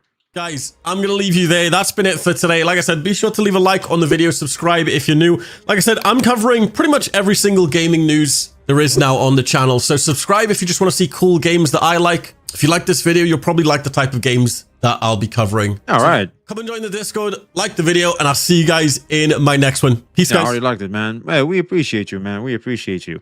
So there it is, man. I feel like the hate is a little too forced, feels virtue signally, grandstandy, you know, the classic stuff you see online. But I think for the most part, for someone that is not chronically online, brain rotted by what people are saying online, I think for the most part, this is looking like a good game that we can pick up, play for free, have a good time, try something else, something new, you know, sweat a little bit, not too much, because obviously it's going to be having a softer touch than Elden Ring, which is very, very, very tough for people like me. That, I'll just be real, it's kind of off-putting to me. So I've never played Elden Ring. I see how people play it, how much retries you gotta do, how difficult the game can be. I'm like, you know what? I don't necessarily want to deal with that stuff. Yeah, I'm just when I play games, I just like to do things. I don't like to feel too competitive, especially in a PvE game. But that's just me, though, and I feel like a lot of people, especially in the gacha space, can relate to what I'm saying. And where I think this is a good transition from soft, easy games like gacha games to somewhat of a more demanding game, like someone that's like soft souls, like I guess it's going to be soft soul is what we can call it, which is what we're going to be having. And I think this is a positive, especially when you consider the fact it's free. You could just download it, play it, which is exactly what I'm going to be doing. Do we have a release date, Chad? Does anybody know if we have a release date? Play for fun always? Exactly. I feel like as long as you can absorb fun from a free-to-play title, what are we talking about? Like, what are we even saying? So no, we don't have a release date. Well, that's a shame, because I'll be honest, I'm already feeling excited for this game. But what about you? Let us know your thoughts in the comments below. Like, subscribe if you haven't already. Be seeing you. I guess I should add this one too. So yeah, don't let the consensus and what some people are saying about the game ruin a potential good experience you may have with what's looking like to be a great game. There's obviously going to be more development to it. It's going to be more news about it. And I'm probably going to be covering them. I'm not going to lie. I'm pretty excited. So yeah, let us know your thoughts in the comments below. Like, subscribe if you haven't already. Be seeing you. All right, there we go.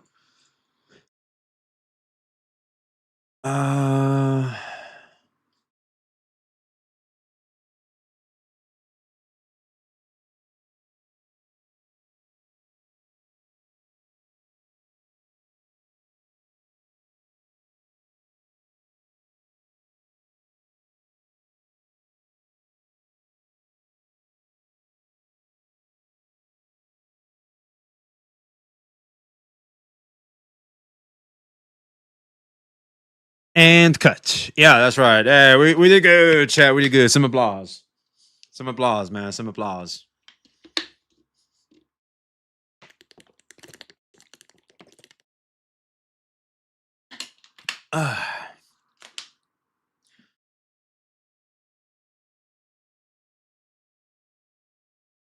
So Aeon, what is that game anyway? What is the Aeon 2? I think Aeon was a game.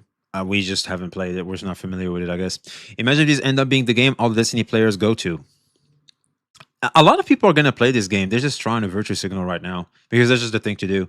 Imagine a tribalistic battle between Lineage, Aeon, and Perfect World or something. That might start happening. If Hoyoverse is going to be, you know, going to the gaming mainstream, that might start happening. You're going to see all kinds of tribalism. Because I think we have a bunch of Hoyo fans like defending the game and stuff like that, you know, doing Hoyo shield stuff. So yeah, like some people are trying to claim like Hoyo invented this or something. I just couldn't find the posts. But yeah, also they don't necessarily matter. Now that won't happen. These games died years ago. Hey, you never know. Games can rise from the ashes, baby.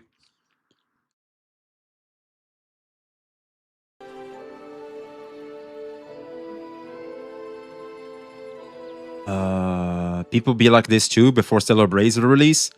Really? Oh yeah, remember when people were complaining about Stellar Blade? Oh, you know, if you play this, you're just a misogynist and stuff. Everybody played it. It's like, who cares? Women too. I'm crying. Have reacted to Su Ming's drip marketing. Oh, that's out? Hold on, let me see.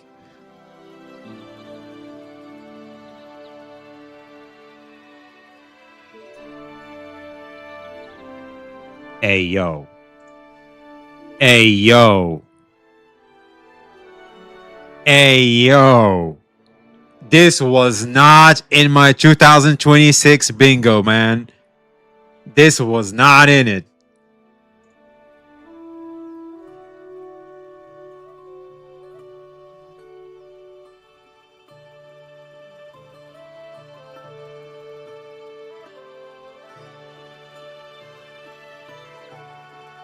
Isn't that who I think it is? I know.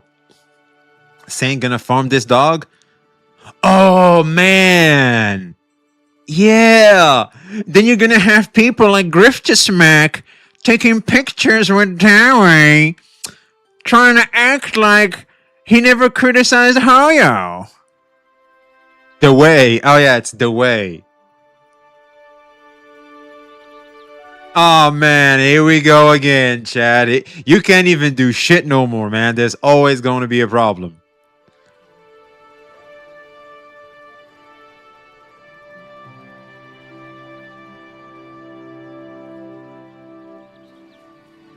Oh, yeah, there was a line I wanted to include, too. I forgot.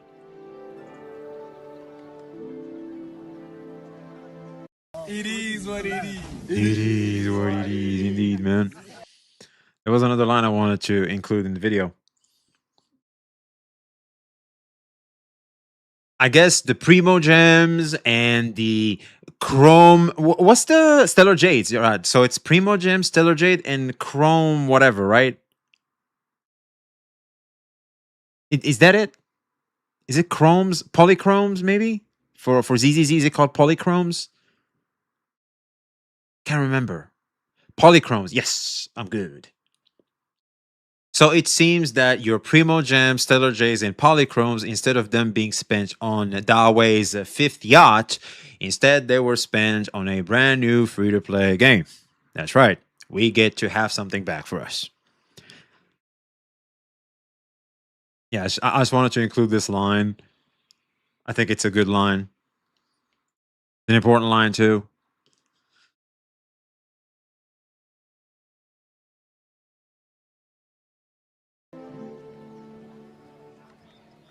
So what did I want to check out? Why did I go to Twitch? To Twitter? We have an Anta. Dude, what the... Hey, yo, look. We got an Anta gameplay, dude. What the hell? Bro. You can just do that. Oh, the swinging may be a little tough. You're gonna have to be smart. 跳起来之后会有那个小光点。对，就这个是拉拽进去。荡起来的时候好像才可以。对，我大概知道，就是漫威蜘蛛侠那个。Bit of polish needed. Well, no, it looks good. I think it's just maybe mechanically tough is what I... Hey, yo, that is fast. Ooh, I love the mobility, man. 就是这时候我切 ，OK。 So you can switch characters, like you can just leave them in the sky and boom, you just switch. 干哈呢？太碎呢。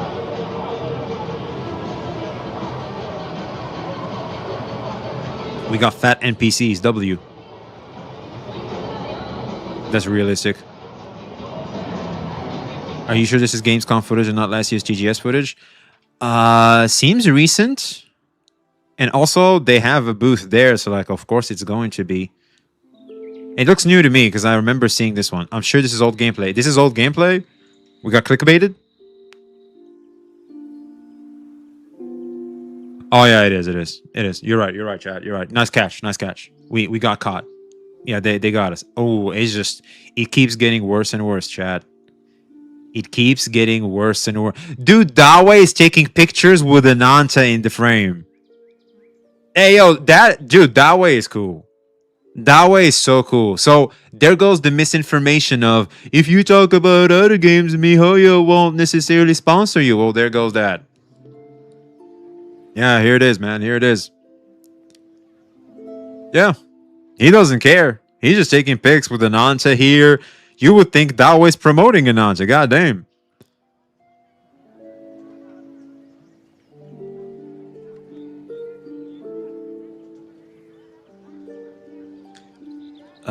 Okay, I don't know if scrolling Twitter is a good idea because yeah. Where's Solon though? Yeah, Solon got banned into the Shadow Realm. Like he just can't show up there. Let me just my favorite CC glasses smack. Jesus Christ, man.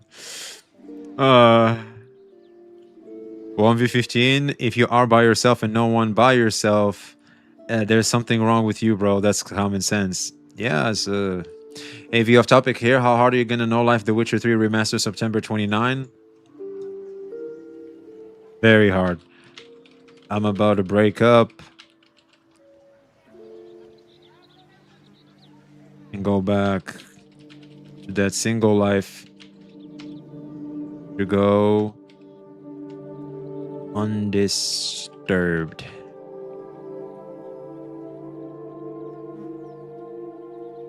There it is. That's how hard I'm gonna go. Bro, I just wanted to pull from my cute anime waifu. It's all insanity to me, but I like the videos we've been doing on actual games. That's what I'm talking about. See, yo, chat, I wanted to show you something. Let me show you something real quick. I took a screenshot of this yesterday. Look at that. This is you guys talking. This is you guys talking. When I talk about Saint, fewer subscribers are choosing to watch this video. Most people don't care. They don't even want to see Saint Tontas's fat face in the damn screen. They don't want to.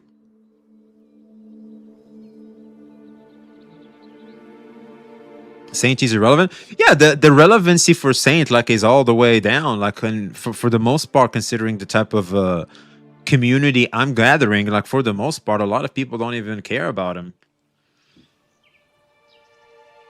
Bro got $1 billion in the bank. He don't care. Yeah, but still, it's like business and stuff. Dang, he pulled out the statistics. Yeah, I saw that in my YouTube studio, and I was like, you know what? I think this is this is good data because like he was trying to like start the narrative that we need him to survive. When the reality is, what's funny is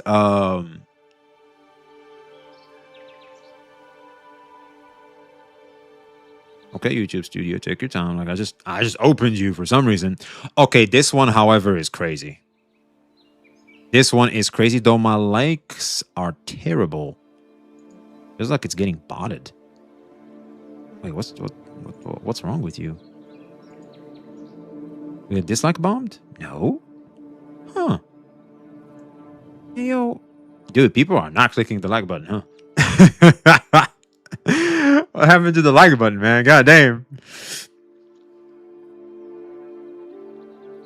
The views are counted differently? What?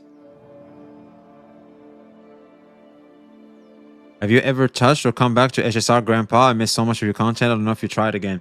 I haven't yet, man. I'm not gonna lie. I haven't been able to do.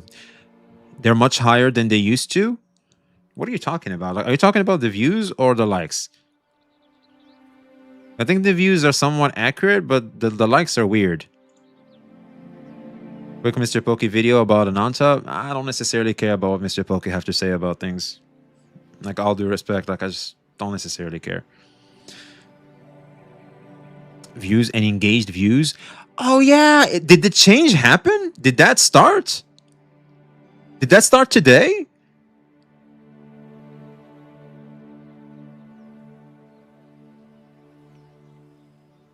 Click on stats. Stats. Okay. Where do I go? It just says views here. Yeah, they changed the views counting so the view counts even the first second. There's a notice. Oh yeah, here we go. Nous avons modifié la façon dont les vues sont comptabilisés, les chiffres descendent peuvent donc être plus élevés. Gardez ça à l'esprit que vous analysez vos performances.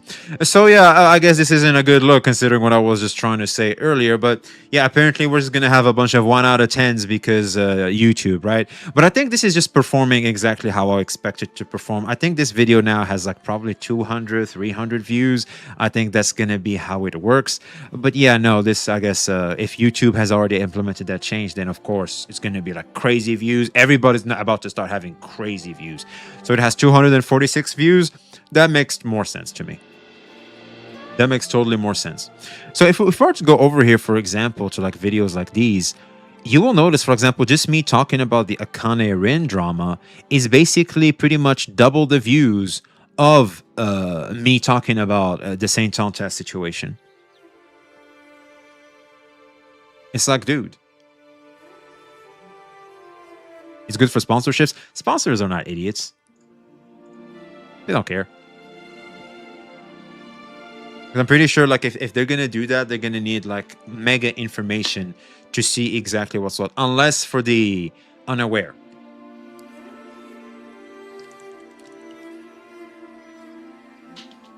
You're basically covering something irrelevant. I think there's that, and also a lot of people are just tired of Saints BS. I think there is Saint Tontas fatigue in this space. I'll be honest, even I'm getting tired of that shit. I was like, look, what the hell is this? Like, aren't you tired? Like, my God. Because we're supposed to be talking about video games here. Like, we're not necessarily personality channels and stuff like that. Like, it's where, like, we are, you know, we are the topic all the time. No, we're in a space to talk about video games. Yeah, it's fatigue. No one is surprised anymore. Exactly. Does it work on shorts too? Would be kind of crazy. I think so. There's a good chance. We can check it out together.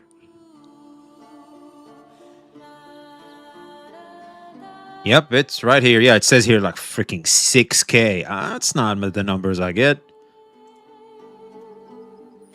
Yeah, because like here it says 2,000 views, and then here it says 6K.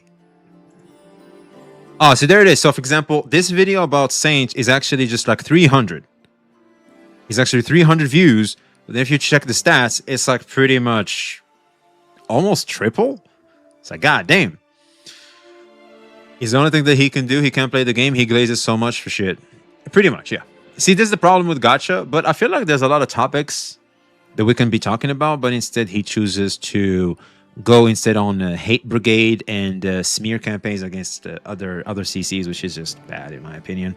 Makes people not even want to... I remember editing this very video here, and I actually kept the segment there.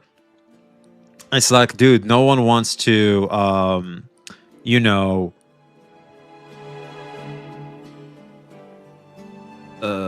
some people don't want to be associating with the space, or don't even want to play the game anymore because of the bullcrap they see online. And so I'm like, just don't let that affect you. I mean, every platform you go nowadays, if Wuwa is mentioned, it's always Wuwa equals toxic equals Saint. Who wants to be part of Wuwa now because of him? Well, then it's up to us to save it, man, because I feel like we should do a lot more Wuwa, I guess. Grandpa V, to the game topic. What is your game that you played right now? Are you going to start playing or start streaming soon in the near future? It's a bit of a problem with that because, see, the problem is chat. Chat doesn't care about seeing an unking it out in video games. Chat is here to hang out. That's why chat is here. I have more of a hangout type of streaming experience. This is like almost like a Discord call in a way. We're like just hanging out in Discord or something. That's basically the streaming experience I have. I can stream games from time to time, but I don't think I can do it a lot because, well, chat, I don't think is going to appreciate that very much. Hey, how are you doing, Crystal? So, anyway, to answer your question, if I'm gonna stream a game, I do want to stream Wuwa for the end game content. NTE as well. I might stream the end game content too. I think end game content is good, and I feel like it does create back and forth because you guys can actually. Typically, you guys are usually more advanced than me for the most part in the games we play. So, like you guys, I always find like joy and experience to actually sharing, you know, that particular part of gameplay. But for the most part, I like to sometimes show myself doing dailies and stuff because like new viewers don't necessarily know that I too play these games. It's not just I'm just covering them. No, I do play these games. So I've been focusing more on NTE and WUA. It's because those are the games I'm most involved in. And Genshin Impact and HSR from time to time because I used to be very involved in, but unfortunately I just not as much. Beyond the Rails resets today. Snap, I guess I should do it, shouldn't I? NTE or Arknights, which game is better? That's going to be up to you, man. I don't think there is an answer that's like correct. I think both are good games to their merit, so and have their own merits. So, you know, you just play both and you see what works for you. And for the most part, one might argue that it's already good to play both because they're gacha games, especially if you're going to keep playing them every day. So, you know, I think just why play one when you can play both? Like, try both. If you like them both, you play them both, and if you only if you only enjoyed one, well, you play just one. I once said in CJ stream a long time ago that Tauntas will start to lose the viewers because the most people play more than one gacha, move to another gacha at some point, and then it shits on every game.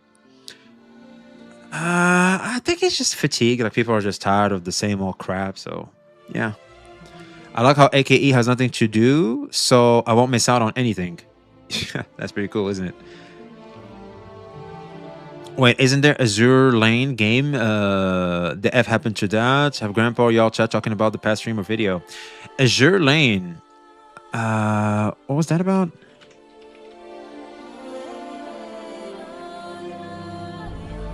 Hey, yo. I think this is the anime.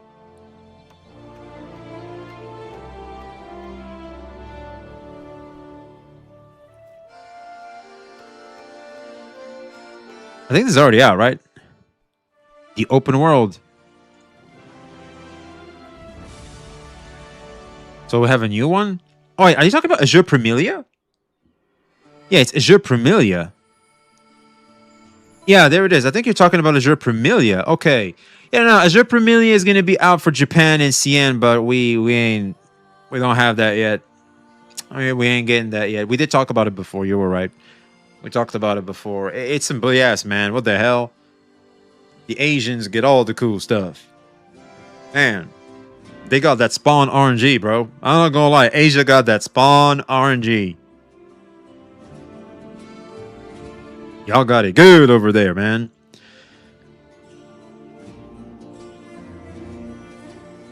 All right, let me get this one out of the way as well. But first, I just need to have a quick bathroom break. I'll be right back.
I'm back.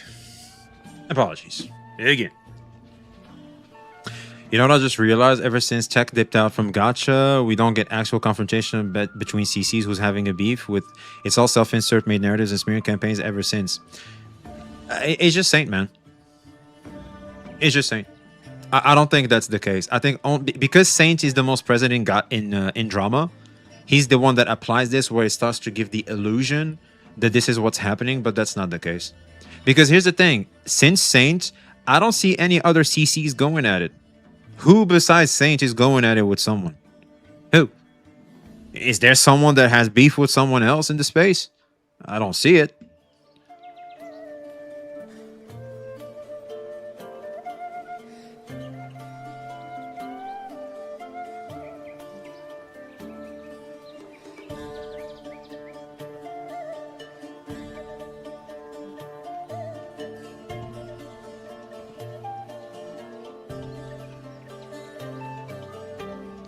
What are we doing today? Oh, we're just talking about video games. I mean, no one wants to do calls between opposing CC anymore. Yeah, you can. Dude, no, here's the thing, Darker Sign. Who had beef with someone and didn't say... And then said, let's get into a call, and the other position said no. That's it. And here's the thing, man. I feel like for the most part, people don't necessarily have problems with people. They usually have a problem with the message in question, and that's it. Ari and Blazion, but it lasted less than a week, and that was a month ago. Saint just being drama every other day. Well, okay, so did they talk? Because last I remember, Aricado and Blazion, they basically talked to me because I was covering it, and they both wanted to just clarify certain things. So they just talked to me, really, but they didn't necessarily talk to each other. From what I remember. Yo, you want video games? You play Mortal Shell 2 right now? It's peak. Mortal Shell 2. I don't know. I saw someone talk about NGE Instagram Join Game Award. Can you confirm it or Google it? Sure, we can check. Is Neverness to Everness in Game Awards? I don't think so. It doesn't make any sense for it to be in it.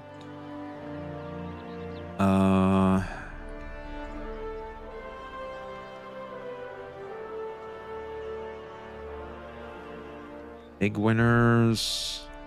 Pixel Flow. Apparently it's Pixel Flow. Next we have Arknight's Enfield, which is a player's choice. Best advertising is Joe. Dude, best analytics data tool is Sensor Tower. What the fuck? What? You're kidding me. That's inaccurate. And that's the best we got, man. Oh no, I'm crying.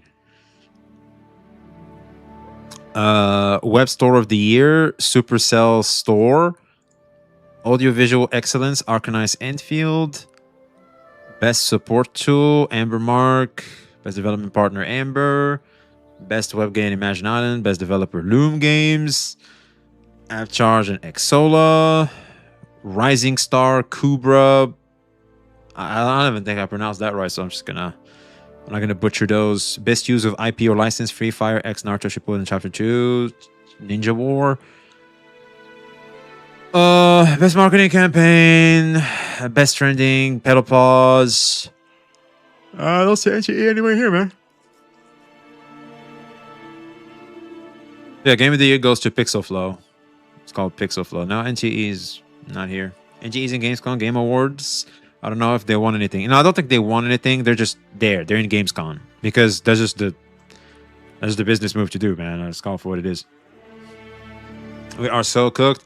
Yeah, some of these awards don't even make sense, man. It's like, what? Give me a second. I just need to hear something.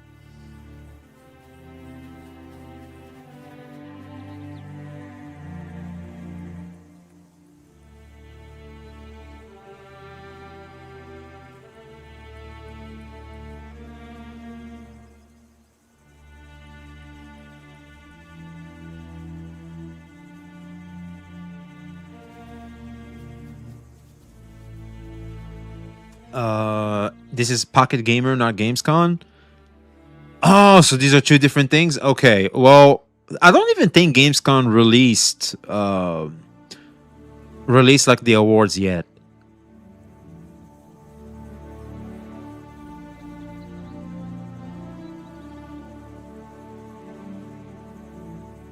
This is gonna be old as shit. Man, I never give a damn about no award show. It's just all circle jerk. Kinda. Everyone meeting that way at Gamescom, I'm happy for you. I really am. Oh no, it's Jover, chat. The only ninja remaining is Tectone. He's the only one remaining. Wait a minute.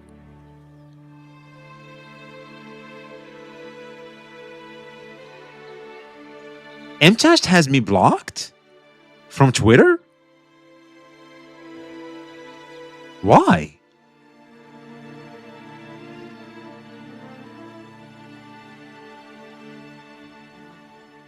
Why am I blocked?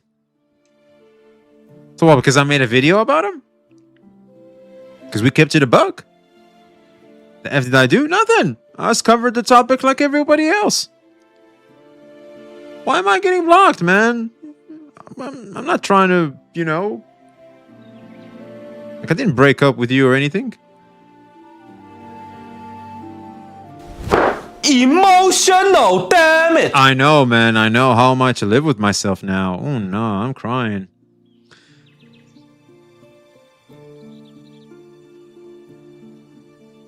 Hold the clip? What clip?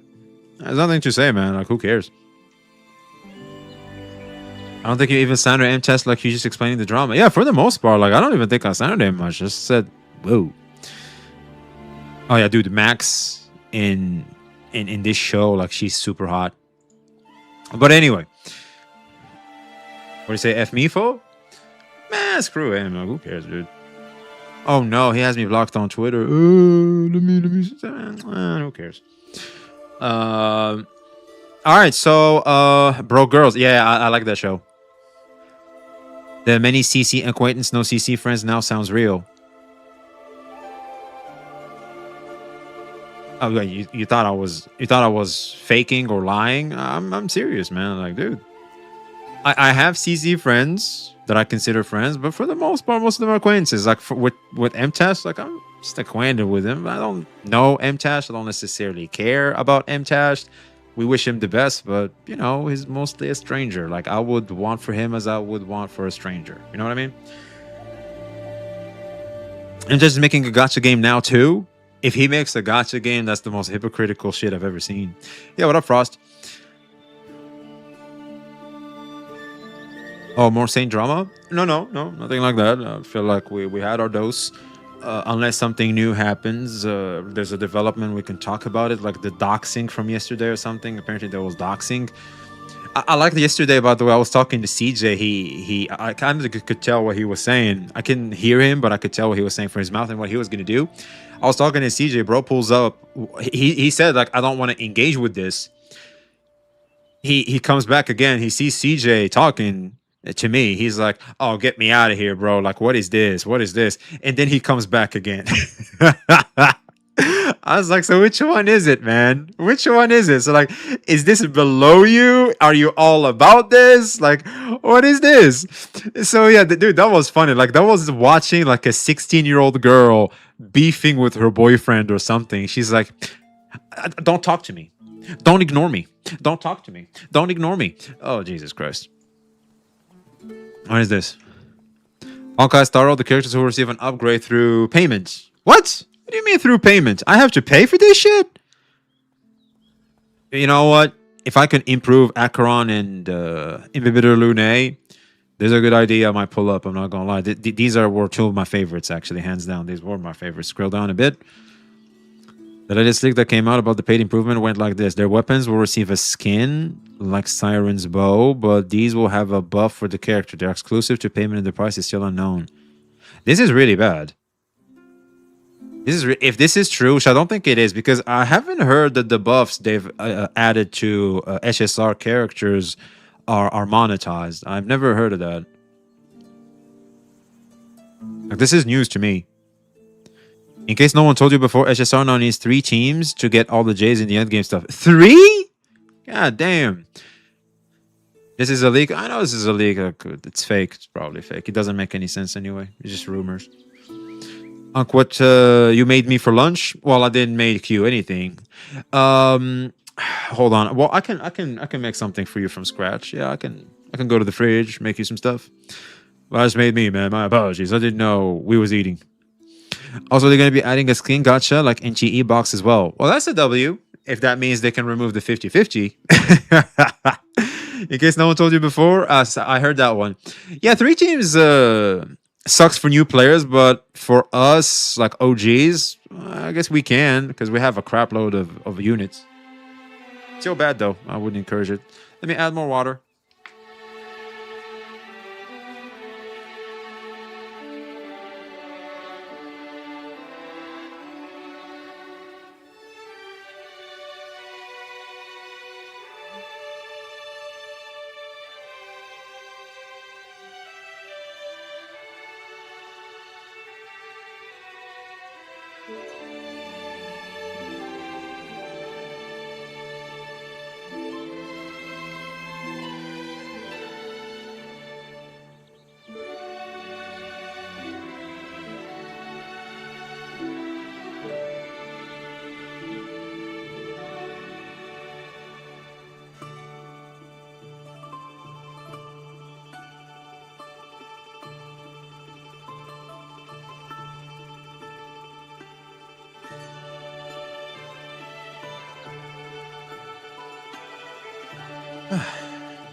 You can make a can of whoop ass. Yeah, I can give you a can of ass whooping. We can do that one. That's an easy one to whip up.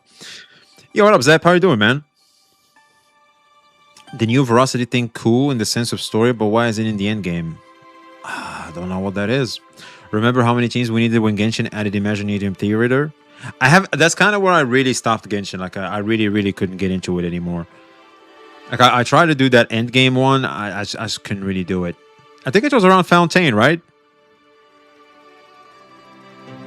And then there's End State Matrix. Oh yeah, true. End State Matrix like needs a crap load of teams. I'll just do the ones for like asteroids and that's it. Dude, I wanted to make this video about End State Matrix. That just pissed me the hell off. Like you can get these cool ass looking skins for your stuff. But I feel like those are just for whales. Because how the hell am I supposed to beat End State Matrix when I don't have enough teams to get those skins? 10 teams is diabolical. Not only that, you have to perform still. It's like, dude, what the hell? That just pisses me off. Like, I just get the asteroids and dip out. That's annoying. But anyway, look alive, chat.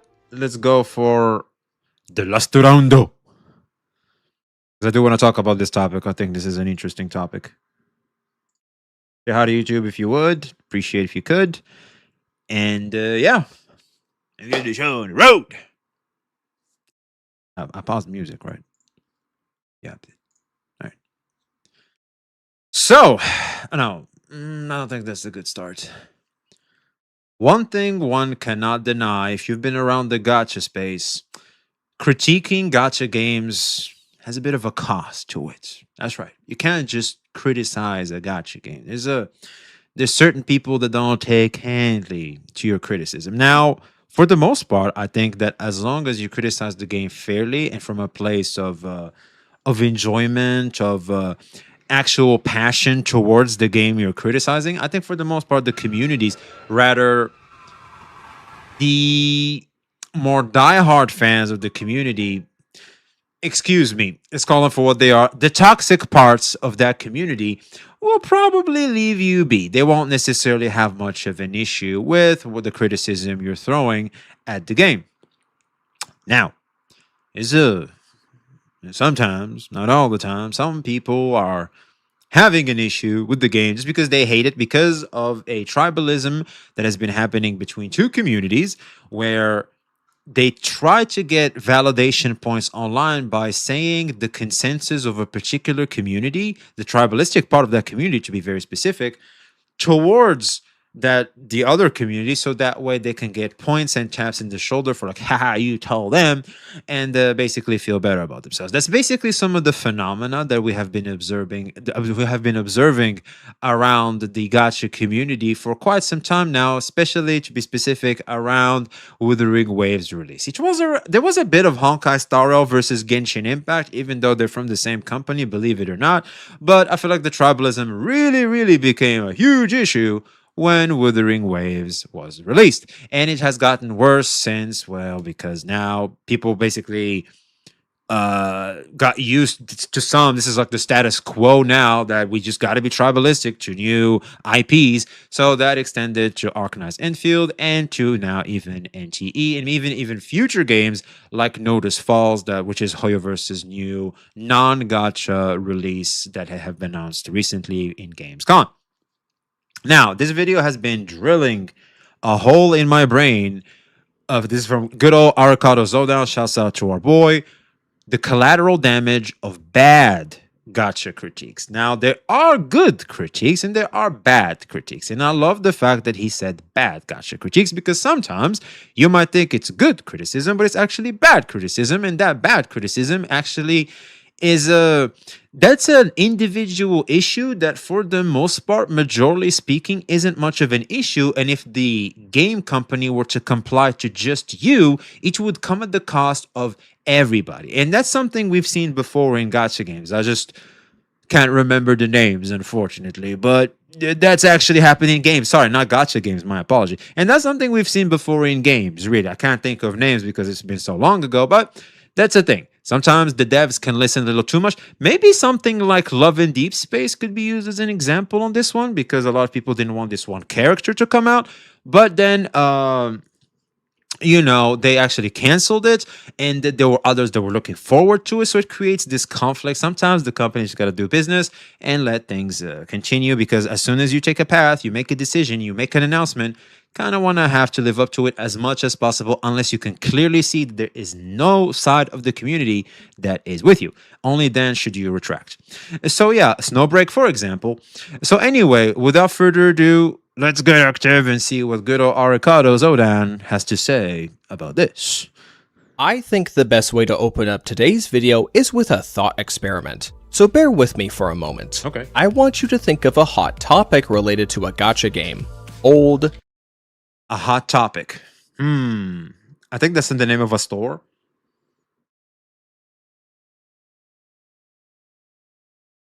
Let's think.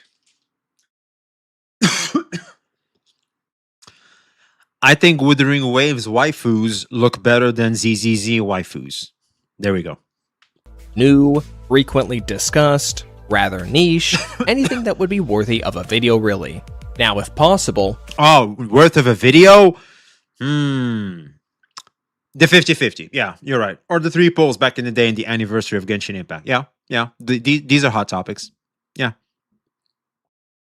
A hot take, not a hot topic. But he said a hot topic.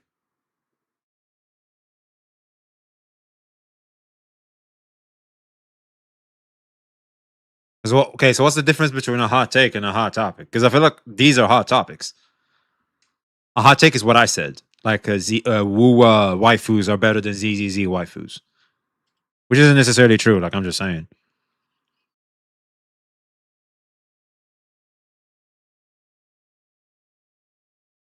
We got war now. I know, right? Hot topic is not 50-50. Yeah, exactly. A topic is like something like the 50-50 anniversary. And then there's like a hot take, which is more on based on an opinion more rather than fact, if you ask me. I think that's kind of the difference. Recall a time when a creator spoke on the matter, but for one reason or another, the video failed to deliver its message, or the message did not resonate with general audiences. I think this wasn't a hot topic, but the best one I can remember was Pixel. Sorry. Ooh, that came out of nowhere. Apologies. The only one I can remember, I wasn't really around, but that's what I heard of, was Pixel Tree's bike issue. He complained about the bike in Wuthering Waves, and a lot of people failed to understand what he was really trying to say, and there was a lot of backlash. I would like to pose a question in regards to the wake of said video's aftermath. If someone else had attempted to address the same topic, do you believe that person would be unfairly associated with or bundled together with the previous video and/or creator in question? Unpopular opinions in online discussions are a common daily occurrence, and the gacha space is no different in that regard. But there's a specific characteristic to gacha discourse that's commonly seen in the most toxic corners of online culture wars and the most volatile of real-world political debates. Ooh, we can't have back and forth without bringing up politics, man. That's it. We are so cooked, chat. We are so... Remember the days when we used to think politics were this complicated, cringe, freaking old-ass man, parent...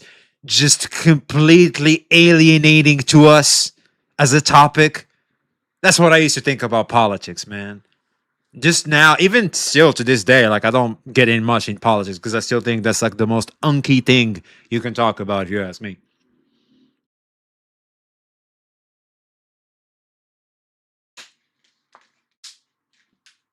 I don't know. I feel old when I talk about politics.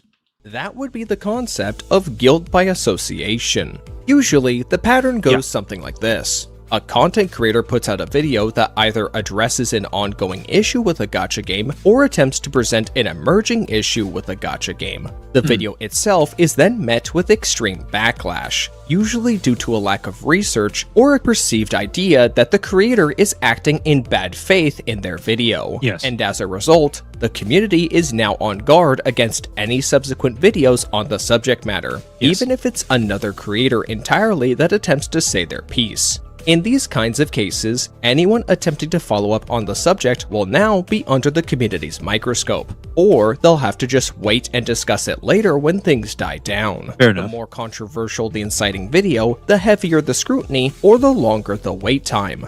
Yeah, this isn't limited to gacha. I like the fact that he just said like it's an online discourse. Yeah, this is just how this is how people work online. Like this is just classic human behavior online. This is so classic. As someone who's seen this situation play out before many times, and even being an offender of it myself in the past, I've begun to develop a sort of frustration when situations like these pop up.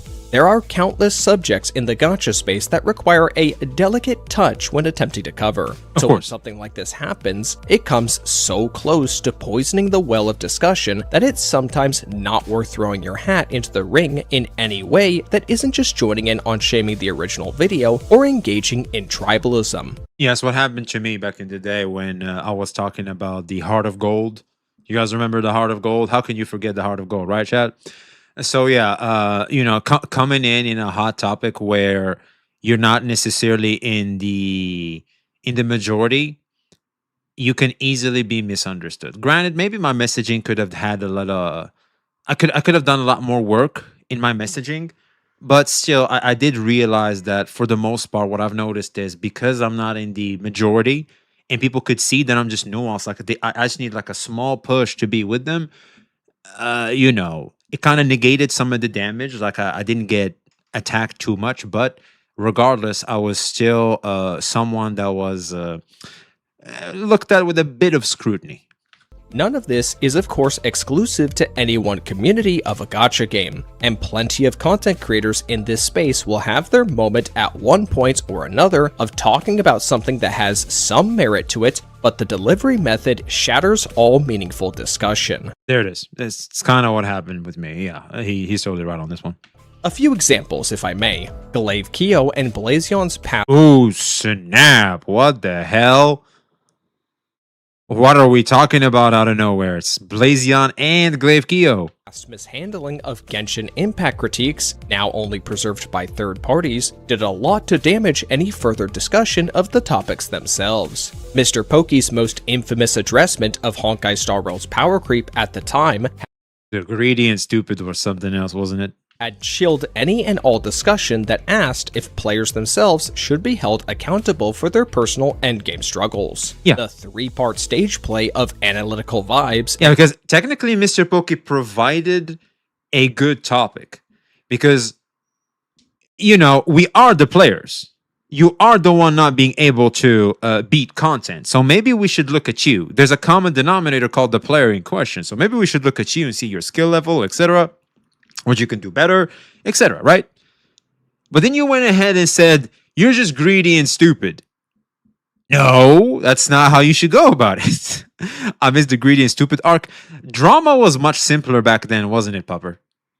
Wasn't drama a lot better during the greedy and stupid arc, chat? We didn't have doxing. We didn't have CSAMing. We didn't have lawsuits. We didn't have any of that. It was just people calling each other stupid online, and that's as far as it went. Man.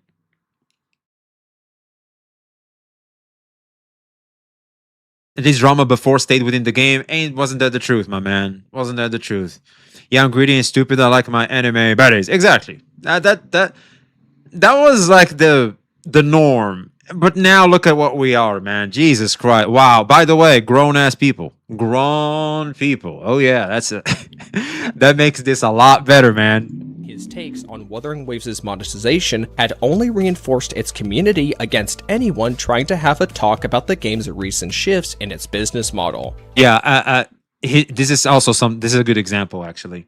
I can't remember the name, Average something, but yeah, this wasn't good. This really, really wasn't good.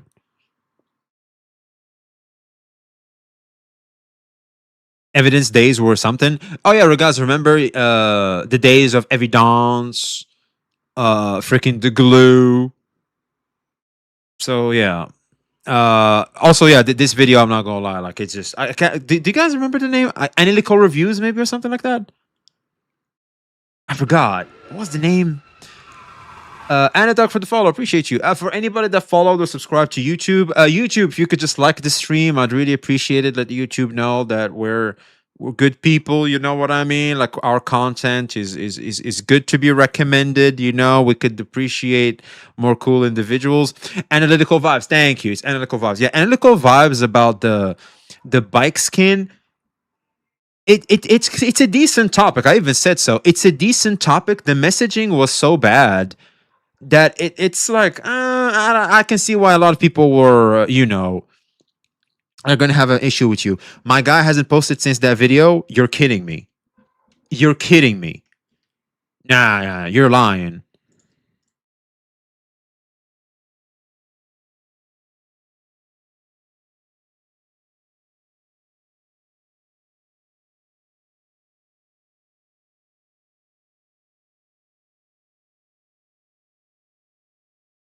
Hey, yo.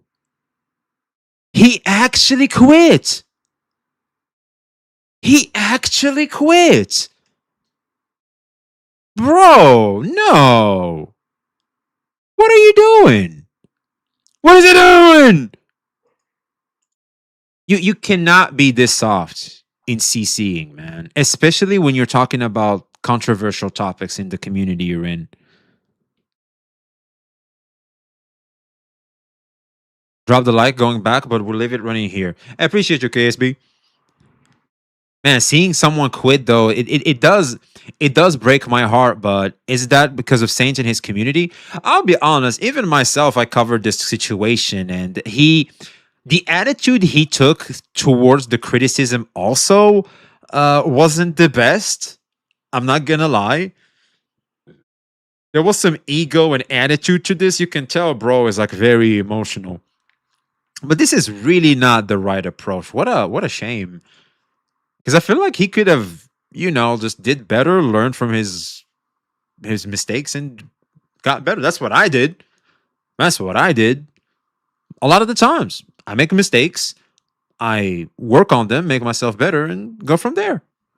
And the list really does just keep going. Rune Blue Panda's rant of the Defiler in Zenless Zone Zero, Tuhu's critique of the Arknights collaboration for Limbus Company, Sarenus' mishandling of Wuthering Waves' version 3 story, Psyche's original review of Do It Night Abyss, and Volpez TF's weak defense of Arknights Enfield, just to name the ones I can think off the top of my head. Whether or not I don't even know half of these. The only ones I know is like Analytical Vibes and the Mr. Pokey Greedy and Stupid. If any of these people were right or wrong is not what I'm attempting to get at. Exactly. I'm simply laying out multiple past examples of where a publicly condemned video made it harder to discuss the topics at their core. Basically, what he's trying to say is the spirit of the message is messaging is as important as the spirit of the message and the messenger, of course. Yeah. All these three factors play a massive part on how the message is going to be received. That's what he's basically trying to say. And if at that point, yeah, what up, Kaido? How you doing, man? And if at some point you don't know, like the messenger, like we don't know you, we don't know who the messenger is, emphasis is going to be on the spirit of the message and the messaging. That's it. But I'm not going to lie. If there's a bad messenger, for example, I can give to a lot of you guys, I can say, like Saint can say the most wholesome thing, and a lot of people are going to look at Saint going, man, shut up. Like, I don't want to hear that from you. Like I said, the message doesn't work well because it's Saint that said it, because you have an issue with him. For example, it's just an example. Critique is valuable within gacha discussions and shouldn't be left off the table because of X, Y, or Z. Unfortunately, however, this space can be very emotionally driven. So when a publicly... Wait, you're telling me people online are emotionally driven and are basically just looking to just conform to the general consensus for the sake of fitting in and virtue signaling and grandstanding and also getting pats in the back and, feel good about themselves? Get that emotional gratification? No way. Made critique is so bad, said emotion takes center stage and either strikes down any further opposition or forever shields its perceived victim. So as I begin to close things out, what is there to take away from this video? To my fellow content creators who wish to act in good faith, I would like to remind you of what the consequences a bad video can have that goes beyond the confines of one person and one bad take. Yeah. If you want to talk about a potentially touchy subject within this space, I would advise that you do so with some forward thinking, anticipation of pushback, and adjusting your content accordingly to minimize said pushback. For yourself and for your fellow creators. Yeah. If you have a certain problem with a gacha and community, there's a good chance that several other people feel the same way as you do, or might feel the same way once the issue is brought to light. So ideally, you should be doing what you can to avoid creating a chilling effect that makes everyone else decide not to speak up. True. Considering how certain things are received, they might agree with it, but they might be like, considering the backlash it's having, I don't know if I want to speak. Not everybody's going to be as willing to speak about it as they would, considering how they too could be basically attacked if they were to say what the creator was saying because of what they see happening to it. So yeah, man, what do you think, chat? I can see why he would get demotivated to post. Online outrage can be very toxic, unreasonable, and scary very fast. But if the guy has the guts to admit logical mistakes, he could bounce back. I totally agree, man. I'm going to be real. It's too hot to stay out in the kitchen. Another pokey quote. Yeah, if it's too hot, stay out of the kitchen, man. If things are too hot, just get out of there. I tested the game under NDA. It was good. I don't know, so much drama for no reason. Yeah, it's stupid. I think just a lot of people are just trying to attack it because it's like a Hoyo game. It's so ridiculous if you ask me. What up, Benny? How are you doing, man? So yeah, there it is, man. I think all in all, for the most part, people should be careful how they phrase things online and how messaging can be very important and as important as the spirit of your message. These are very key components. I feel like that matter even beyond just a gacha, but in our day-to-day lives as well. So yeah, that's going to be my take about this as well. Shouts out Ark. I think this is a very important topic to keep in mind as we navigate the gacha space, especially when you consider the tribalistic parts of the space. And this could explain to you a lot of the behavior you can observe in interacting with that particular part of the space. So yeah, like, comment, subscribe. Let us know your thoughts in the comments below. Like, subscribe if you haven't already. Be seeing. Yeah, what up, Luffy? How you doing, man? Did I miss something with the new statement from Saint? What are you talking about? What up, Sasuke? How you doing, man? Twitter is making me sad again. Yeah, for real, I mess up, then end up messing up. Yeah, it's messing up more, and that's fine. Like, look, it's all trial and error, man. It's all trial and error. Now you ain't missed much, just classic banter on the gacha space. Yeah, it's all good. Like, we're just chilling. Yeah, when you make content on topics like this, it's really important to keep an open mind. People will agree and disagree, and that's just the natural order of things. Be open-minded to grow. Exactly. And be open-minded to admit that when you mess up, you're gonna make mistakes, and that's it. You grow from there. True, as long as you try to learn from it, that's the main thing. Exactly.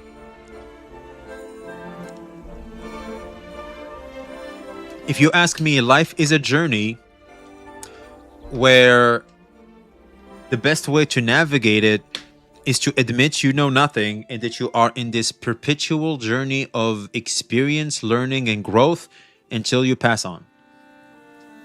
And then you use that XP and you try to transfer as much as possible to the next generation and you dip out. Isn't that what life is about, really? The social media I have is just YouTube, so I don't know any dramas happening at all for the most part. Most of the dramas don't even matter, man. Like, a lot of them are just a bunch of nothing. When there's something like, we got you, Marshy. We got you.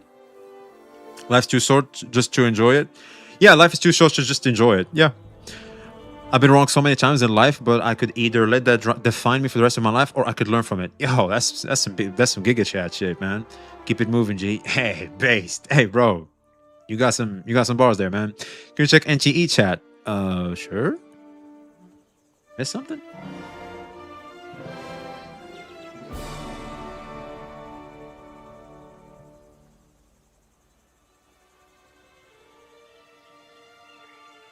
Wait, is this real? So NTE is here? Mobile Game of the Year. Right, because these just came out.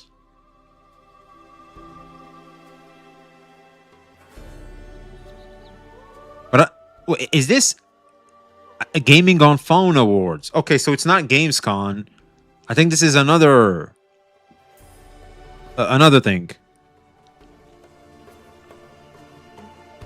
You never know when you're gonna go. I know, right? Who do you want to be? The guy that enjoyed himself and then went, or the guy that never got to enjoy himself and then, you know, one day, goodbye, knocked on the door, and you're like, well, damn. Now I feel stupid. So these are the new games that came out this year. I think it's going to be quite the battle between Stardive, NNTE, Pokemon Champions, Arknights. Oh, the Where Winds Meet is going to take it. Where Winds Meet is going to take it. We all know Where Winds Meet is going to take it. It's going to be Where Winds Meet. Or Pokemon. It's one of the two. I think it's going to be a battle between Pokemon and Where Winds Meet. These are the three gacha games that we know. But I don't think they are as big as Pokemon or Where Winds Meet. Now, Pokemon, they go crazy. Yeah, I have a hard time not seeing Pokemon win this. Because Pokemon is a huge IP, like Jesus Christ. Speaking of huge IP, chat, I gotta actually dip out. I gotta go. I gotta go do a little bit more, you know, games IRL. I'm gonna go play me some children's card games. Now you underestimate the passion of gacha gamers. It will be AKE or NTE. We'll see, man. Yo, Danny, how you been, man? Holy, Monglee's on the list. That's cool. Monglee. Where is it? Oh, yeah, Monglee Stardive. Yeah. V, if you have time, privately check out the poem, The Psalm of Life by Henry Longfellow. Great read. A poem. Oh, that's tough for me. We could check it out maybe next stream or something.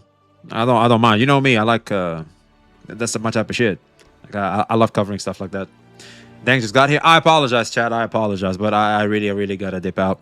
You know, I'm trying to have that work-life balance and stuff. You know what I'm saying? You know what I'm saying? We need Unk streaming building his gacha mega base in Minecraft. Oh, I can't even play Minecraft, man. I've never played that. I should someday, shouldn't I? So yeah, thank you guys so much for joining, chat. I really appreciate how patient you've been in today's stream. I know the start was very slow because I had to cook food and stuff. But I've been late to stream today, and yeah, time be a bit of a pain, doesn't it? So much love, chat. I really appreciate you, and I'll see you guys tomorrow. Bye. Have fun and win. Will do, man. Will do.